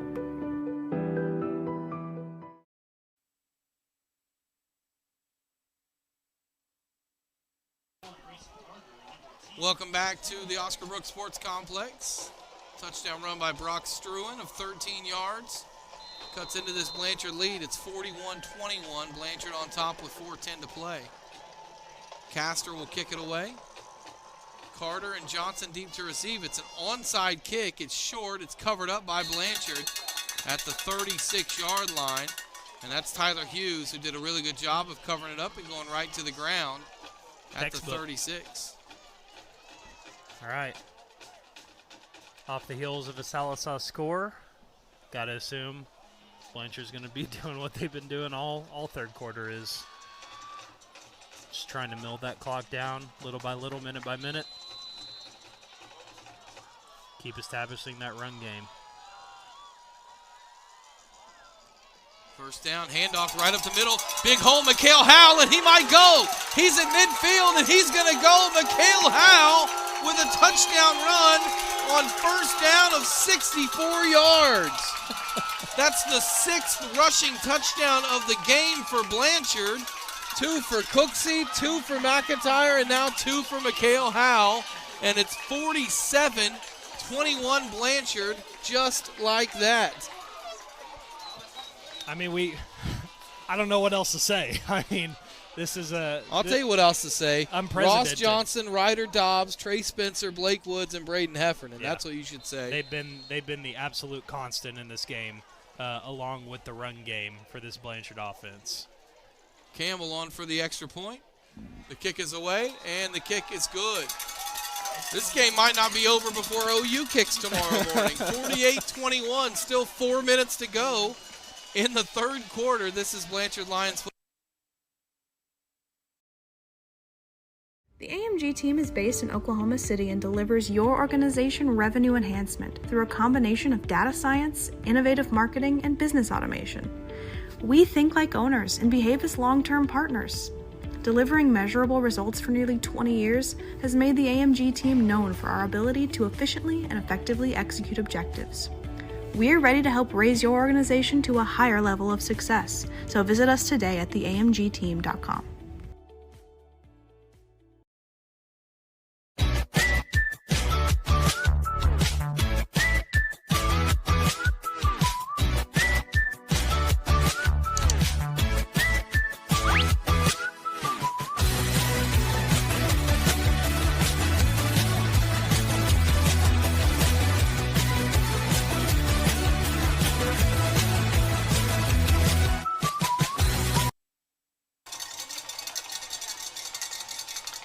Welcome back. 64-yard touchdown run by Mikhail Howell as the kickoff goes over the head of the receiver, and Sallisaw has to cover it up at the 23-yard line. That was Brody Nickel who jumped on it. Is this game approaching fever dream levels, just of everything we've seen from both sides tonight? I feel like Tuttle Blanchard may have been that way just because Blanchard was able to force 7 interceptions. But we've seen some things tonight that we haven't necessarily seen all season long. Yeah, it's been bizarre, that's for sure. We've had a bunch of turnovers, bunch of touchdown runs for Blanchard. First down, Struan fakes a handoff, looking to throw, pressured, steps left, has room. 30, 35, 40, and out of bounds at the 44-yard line. They'll mark him out at the 43. That's a 19-yard run. He pump faked. You just can't jump and throw your hands up or he's going to take off running on you. Yeah. He's a good quarterback back there. He is. And Blanchard knew that coming in. They knew this offense depended largely on their quarterback being able to run the ball. And if he's able to get you in the air like that, he's going to be able to do some damage to you, and that's exactly what he did right there on that play. 6'1", 205, Brock Struan at quarterback here again on 1st and 10 from the 43. He's got Cole Stevens to his right. Now Stevens moves to the left. Struan, 4-man rush. Pressured. Rolls right. Pressured by Johnston. Tries to get around the edge. Throws back across his body. Intercepted.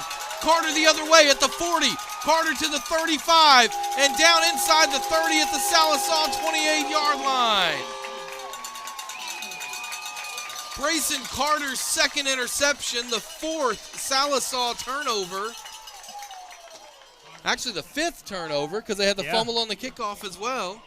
And Blanchard has it 1st and 10 at the Sallisaw 28. Man, I know that the defense has seemingly been everywhere tonight. It all starts with those big boys up front, being able to generate that pressure in the backfield, force that quarterback who already is uncomfortable throwing the ball to make more uncomfortable decisions. That's why we've seen a couple of interceptions. 3, I believe you said, right? 3 interceptions 4. tonight? 4 interceptions tonight. 4 interceptions and largely dependent on that D-line fumble. getting in the backfield. Cooksey fakes the handoff, keeps it right side, pitches it to Carter. Carter running right, grabbed by the face mask it looked like. And the whistle blows. There's a late hit with no flag, and the fans aren't happy about it. And it'll be 2nd down and 9.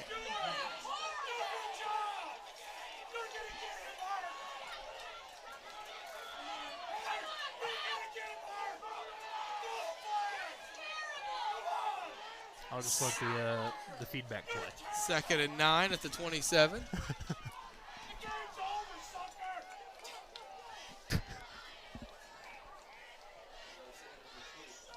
Oh, yeah, we can say this for the first time in a while tonight. The clock's running.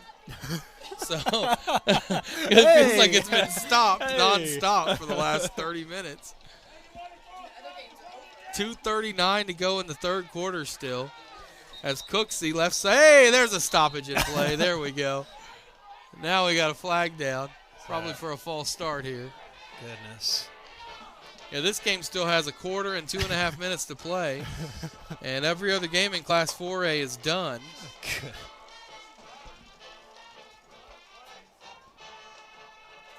It's still showing 4th quarter 8 to Clinton. So that game may not be done just yet, but it's getting close. Now, if I don't want to put carts before horses, as you like to say, Todd, but just I think a similar thing that Poto brings to the table is they are also very run heavy. I think it's more Piedmont style. But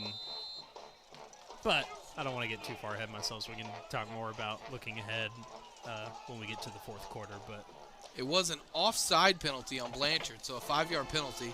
Moves the lines back to the 33, where it's going to be 2nd down and 15. It's a handoff. McIntyre, right side. He drags the tackler to the 30. He got out of the tackle and kept running, but they blew the play dead at the 31-yard line for a gain of 2. Man, that's tough. I didn't think his forward progress was stopped yet.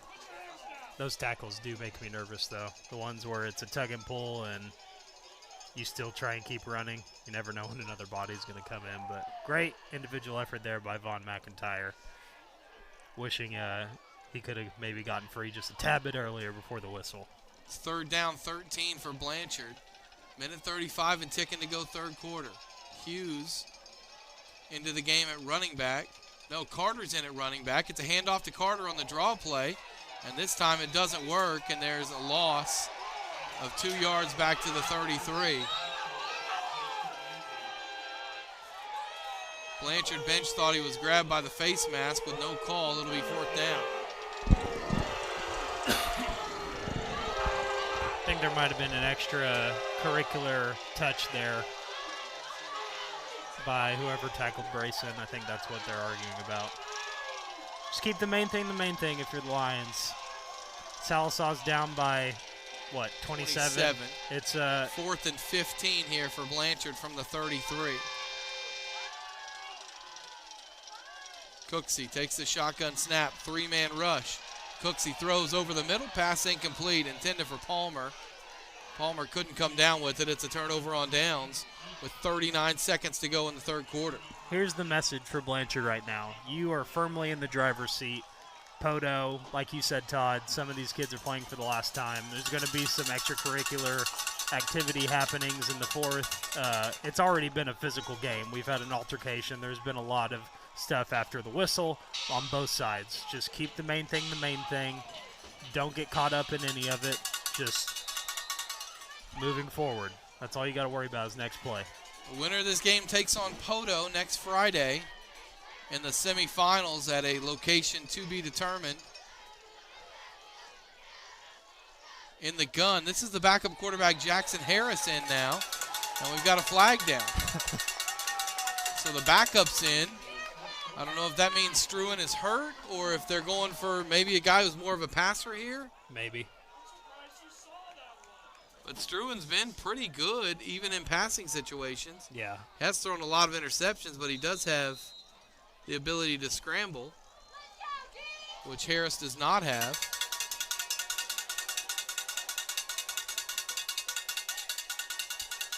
Harris looking to throw. The lefty fires one across the middle, and the pass is caught at the 36-yard line by Cole Mayfield for a gain of 8. Little southpaw thrower. The 2nd and 7, and that might be the end of the quarter. Sallisaw is going to let that take us to the end of the quarter. 3 quarters in the books. It's Blanchard 48. Sallisaw 21. The Lions outscored Sallisaw 27-7 in that quarter and take a 4-score lead to the fourth. This is Blanchard Lions football.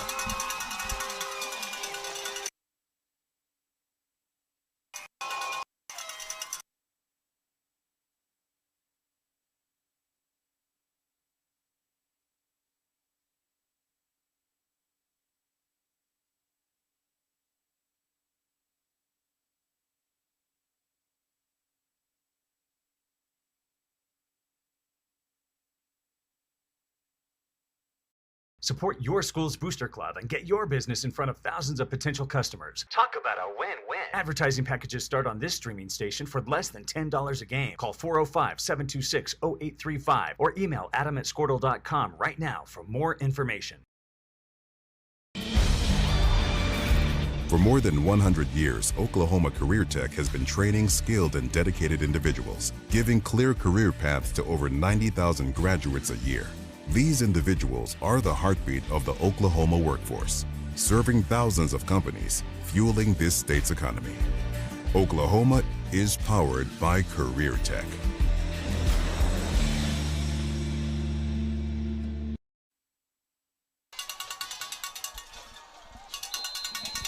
Welcome back. Fourth quarter getting underway. 48-21. Blanchard with the lead. Jackson Harris in at quarterback for Sallisaw. The lefty throws left side, pass caught, but immediately tackled at the 39 is Max Stump after a gain of 3. It'll be 3rd down and 4 from the 39. Great rally there by the Blanchard defense on that pass in the flats. Had about 3 Blanchard bodies with great targeting speed over there before the play could really develop. I think Tyler Hughes is in on that pile, as well as Rio Reynolds over there at the far side. 3rd and 4 at the 39.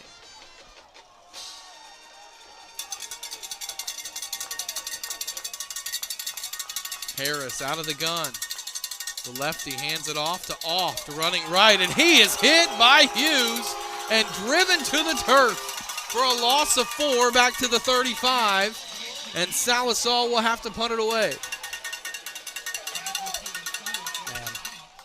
Man, there are very few times where I'm just simply floored by tackling, period. Just form, physicality, whatever. Tyler Hughes just somehow brings the boom, whether it be him carrying the ball as a running back or as a linebacker. He just brings a physicality that is simply unmatched by anyone else I've seen Blanchard step up and play so far this year. 4th down from the 35, and Sallisaw doesn't have enough men on the field, and they've got to use a timeout. We'll take it with them. 10:37 to go. 48-21. Blanchard leads. This is Blanchard Lions football.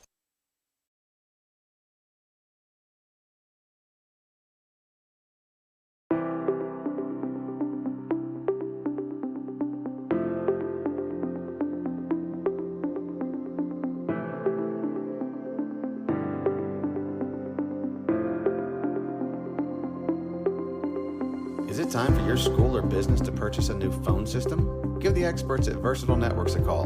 In most cases, we can provide a phone system with brand new phones for less than your current monthly bill. Call us for a free quote today.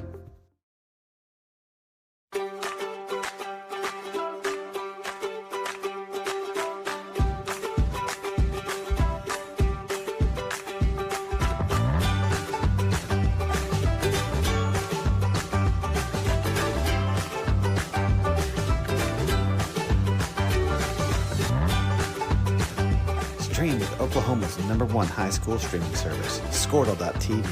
Find out more at Squirtle. Welcome back to Blanchard.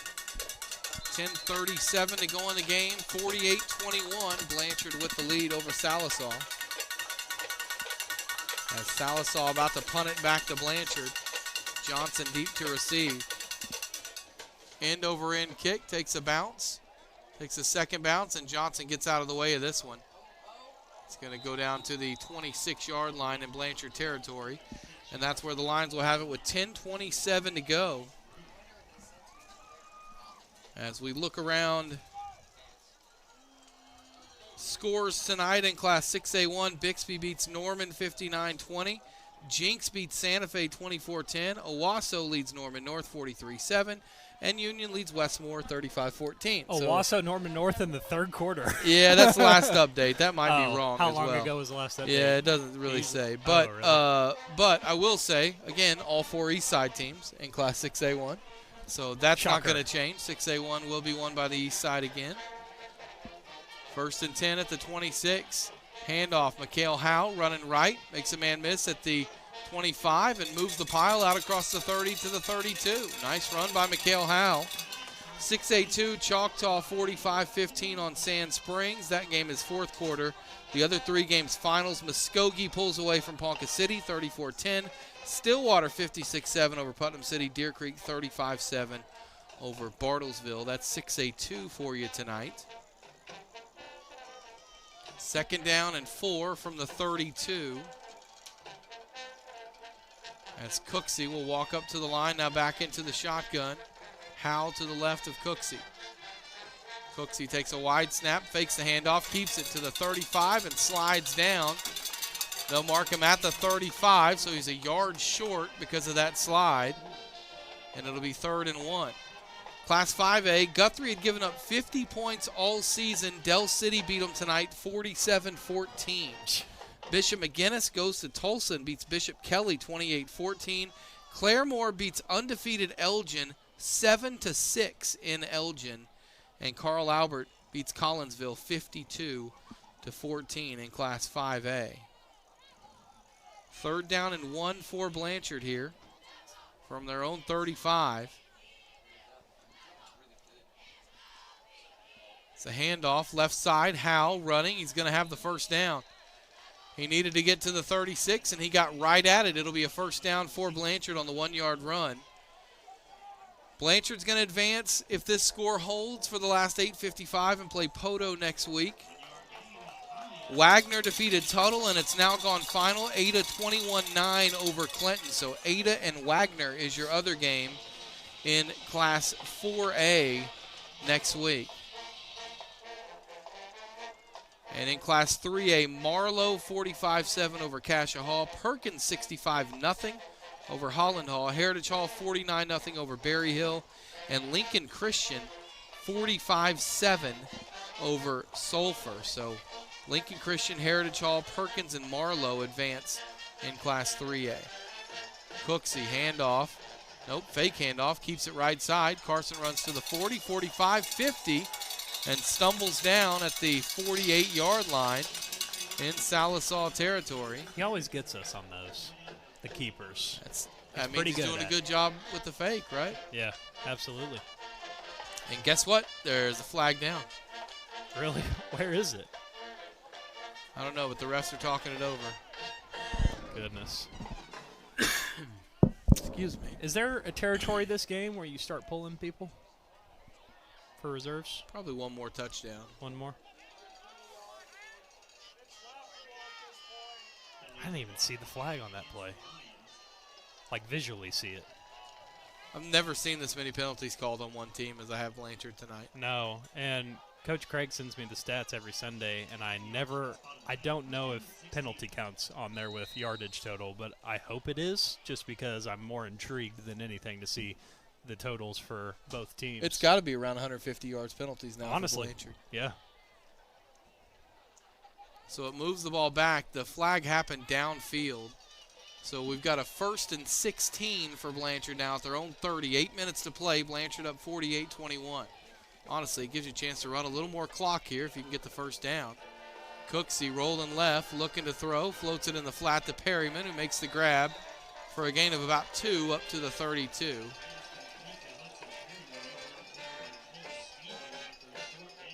And who knows, maybe Sallisaw putting in their backup quarterback was a little bit of a white flag moment for them as well. Look, maybe even if Blanchard doesn't score here, maybe look to see them do the same on their next offensive drive, score or no. 3rd and 14 now for Blanchard.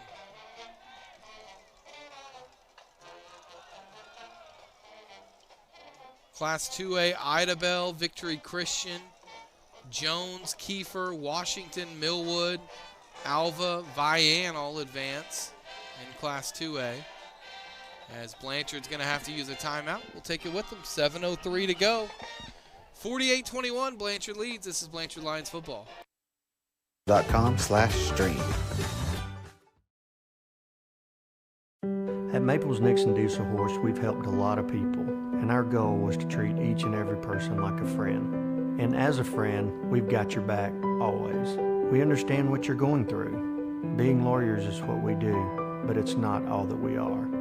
We care. We'll stand beside you throughout the entire legal process, not just as lawyers, but as your friends. We are Maples Nixon Diesel Horse, and we are here to help. The AMG team is based in Oklahoma City and delivers your organization revenue enhancement through a combination of data science, innovative marketing, and business automation. We think like owners and behave as long-term partners. Delivering measurable results for nearly 20 years has made the AMG team known for our ability to efficiently and effectively execute objectives. We're ready to help raise your organization to a higher level of success, so visit us today at the AMG. Welcome back into Blanchard. 3rd down and 14 for the Lions from their own 32-yard line. Cooksey sends Hughes into the backfield. It's a handoff to Tyler, running left to the 35, out to the 40, makes a man miss, 45-50, 45-40, cuts back at the 35, and finally down at the Sallisaw 30-yard line. Tyler Hughes with a big run on 3rd down.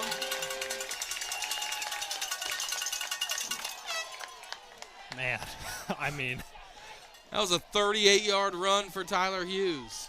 If you're listening on 104.5 and are not able to witness what we just saw, it was kind of a little bit like, I don't even know what a good comp would be, but hit the juke button is what he did. Juke button and the hit stick, like you said earlier. Yeah.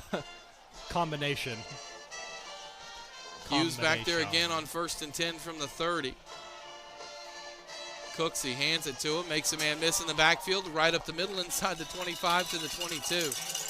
You know, we had a tight end when I was a senior in high school. Yeah. It's kind of like Tyler Hughes, was a big hitter on the defensive side of the ball, and we started running a play in the playoffs where he got an underneath handoff, and it became a huge play for us. Yeah. And I wonder if this is something that they've known about all year and kept kind of in the back pocket. Maybe. Or if this is something that maybe just showed up one day at practice. Right. You thought, let's put a play in for him, and it worked better than you thought. I mean, we had seen him in glimpses this season, but nothing to the point where he was, you know, multiple drives, just getting the ball handed to him. I mean, he's got to be in the double digits of handoffs right now, and that's the first time this season I can confidently say that that's the case. He gets another one this time left side and has a 1st down inside the 15 to the 14 on an 8-yard run.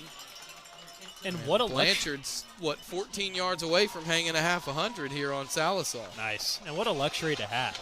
I mean, 3 different running backs that have Cooksey given had you, his best run of the night, yeah, or best run of the year tonight as well. Just 3 different running backs that can give you so many different looks, and 3 different running backs that have been, you know, players of the game. even. Tyler Hughes, Mikhail Howell. Just three different guys that bring different looks, and at the end of the day, on an offense chock full of guys that can go make plays, it just deepens that load even more. This is Howell who gets the handoff left side from the 14 to about the 11 for a gain of 3. Under 5 minutes to play now.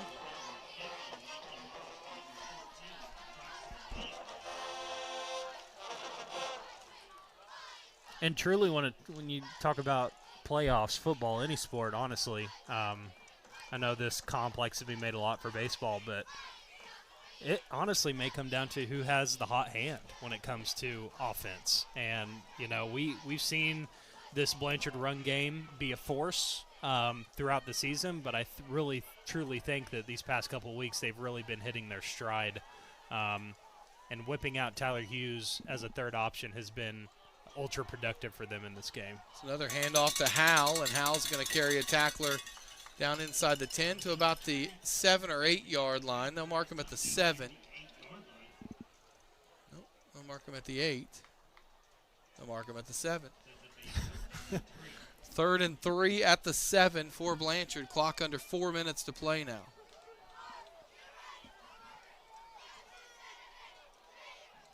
Always feels good knowing in a matchup where you have never faced another team in the history of your sports, of a certain sport, being the first to say, yeah, we did that. Yeah.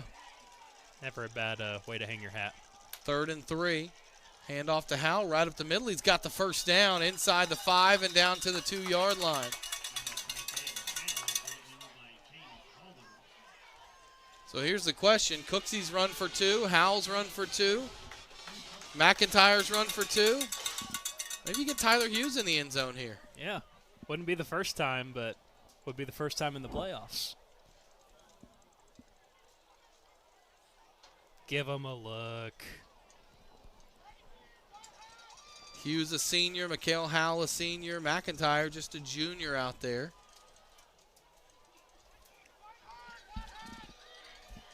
As with 9 on the play clock, Blanchard now under 3 minutes to play from the 2 yard line. Cooksey hands it off to Howell, right side, and Mikhail is in for his 3rd touchdown run of the ball game, and that is the exclamation point on a quarterfinal win for the Blanchard Lions. It's now 54-21 with 2:45 to play. Just a complete and utter dominant second half here by the Blanchard Lions. And honestly, once you break it down from a full season perspective, second halves has usually been when they have either A, pulled away, or B, come back in games. And this game was absolutely no different whatsoever.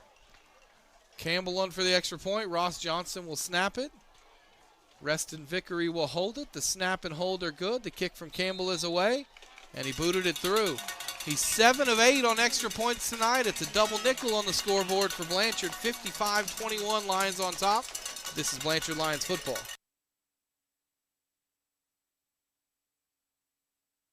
Support your school's booster club and get your business in front of thousands of potential customers. Talk about a win-win. Advertising packages start on this streaming station for less than $10 a game. Call 405-726-0835 or email adam@squirtle.com right now for more information. For more than 100 years, Oklahoma Career Tech has been training skilled and dedicated individuals, giving clear career paths to over 90,000 graduates a year. These individuals are the heartbeat of the Oklahoma workforce, serving thousands of companies, fueling this state's economy. Oklahoma is powered by Career Tech.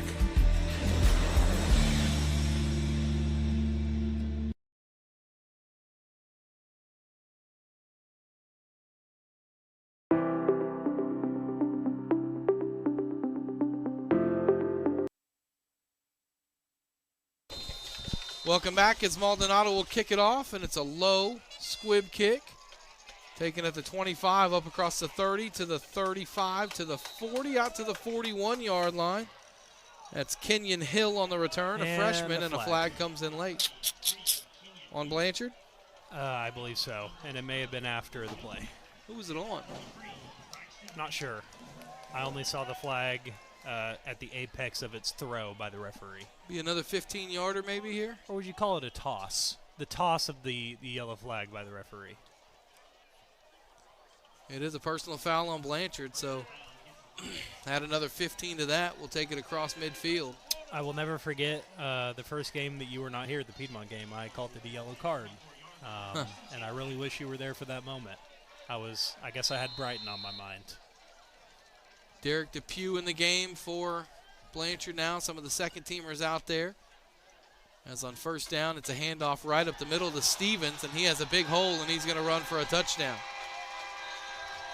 Cole Stevens with a 44-yard touchdown run, and this game's going to take forever, it turns out. It's now 55-27. Oh.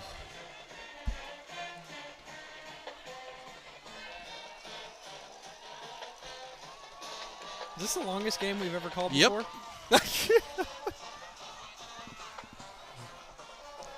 Drake, I think I told you this before. Our games in high school started at 7:30, and I lived 20 minutes from the school, and I used to be able to get home and watch the highlights on the news.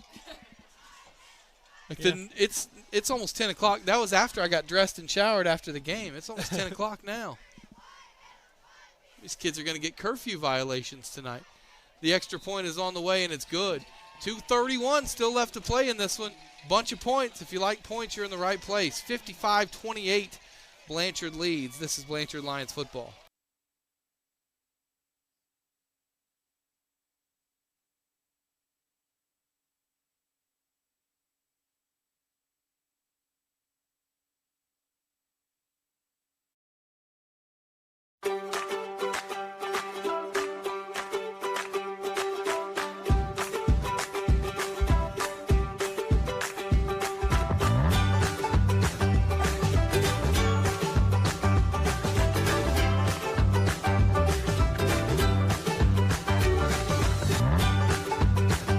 Stream with Oklahoma's #1 high school streaming service, Squirtle.tv.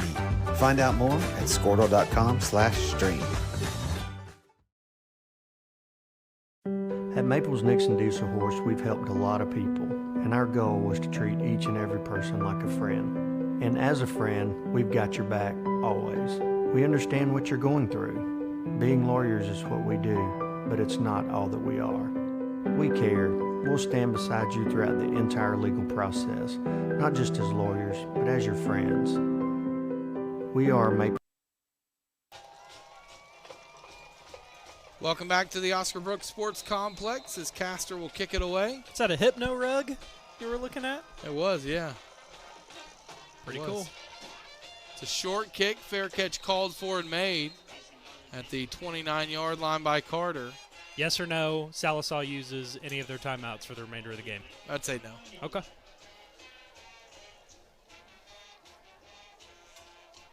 Well, 7 rushing touchdowns tonight for Blanchard, so we need to one more time give a pat on the back to the offensive line. Yeah.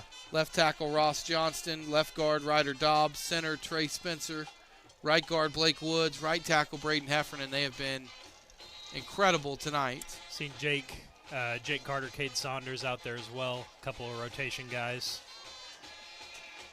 1st and 10 from the 29. Handoff to McIntyre right up the middle to the 35 and out to the 39, 40-yard line. 11 yards and a first down. And now Blanchard can take a knee if they want, if Sallisaw doesn't use timeout. No, they got to.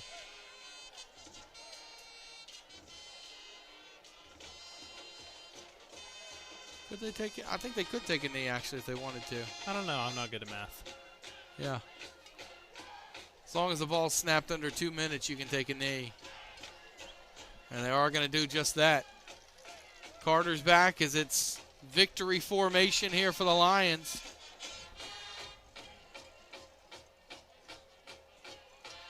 Cooksey will take the snap and take a knee. He'll have to do that 2 more times, and Blanchard is headed to the state semifinals. This is the point at which last year the season came to an end for Alliance, but this year it's continuing on. Sallisaw, a valiant effort. They got a nice upset in the first round last week against Cushing. Gave Blanchard all they wanted in the first half tonight. Yeah. good. And little, the Black Diamonds just ran out of steam. Yeah, good little mini comeback there in the second quarter to tie it up at 14, but Blanchard put the pedal to the metal in the second half, and Sallisaw just could not match physicality, intensity. I think they just ran out of tricks in the playbook at the end of the day. Cooksey takes another knee here on second down. He'll have to do it one more time as soon as the clock runs under 40 seconds. Blanchard can snap it for the last time. I hope Cooksey's not taking himself back under 100 yards rushing with all these kneel downs at the end. I'd be pretty upset if I was him. Yeah. Last game for these seniors at Oscar Brooks Sports Complex. That's right. Yep. Next week's game will be a neutral site game. That will be announced, my guess is, if not tonight, tomorrow by the OSSAA, is one more knee for Carson Cooksey, and that's going to do it.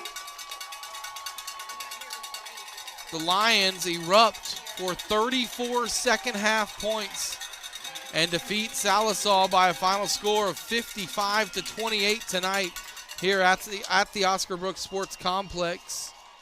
Drake, your final thoughts? Valiant second-half effort from the Lions. It was a really good comeback by Sallisaw there in the first half, but I think at the end of the day, I think the size advantage and just the physicality that Blanchard defense was able to bring, Sallisaw never really found their rhythm in that second half. And then switching to the other side of the ball, the offense completely committed to that ground game. And, again, Sallisaw just could not match the physicality that those runners and that offensive line was bringing to the line of scrimmage. And it ended up resulting in Blanchard running away with it. I think we saw some of Blanchard's best individual drives on this game, and I think just the fact that it was a playoff game, being able to come back after getting 14 points scored on you and going back and, scoring another 14 to go up after the initial tie were little things that you can chalk up to things you would have to do to get to a state championship game. So all my boxes have been checked for the Lions in that second half. Just an outstanding, dominant, all-around effort. Lions win it tonight, 55-28 the final. Big thanks to the great Nate here in the booth.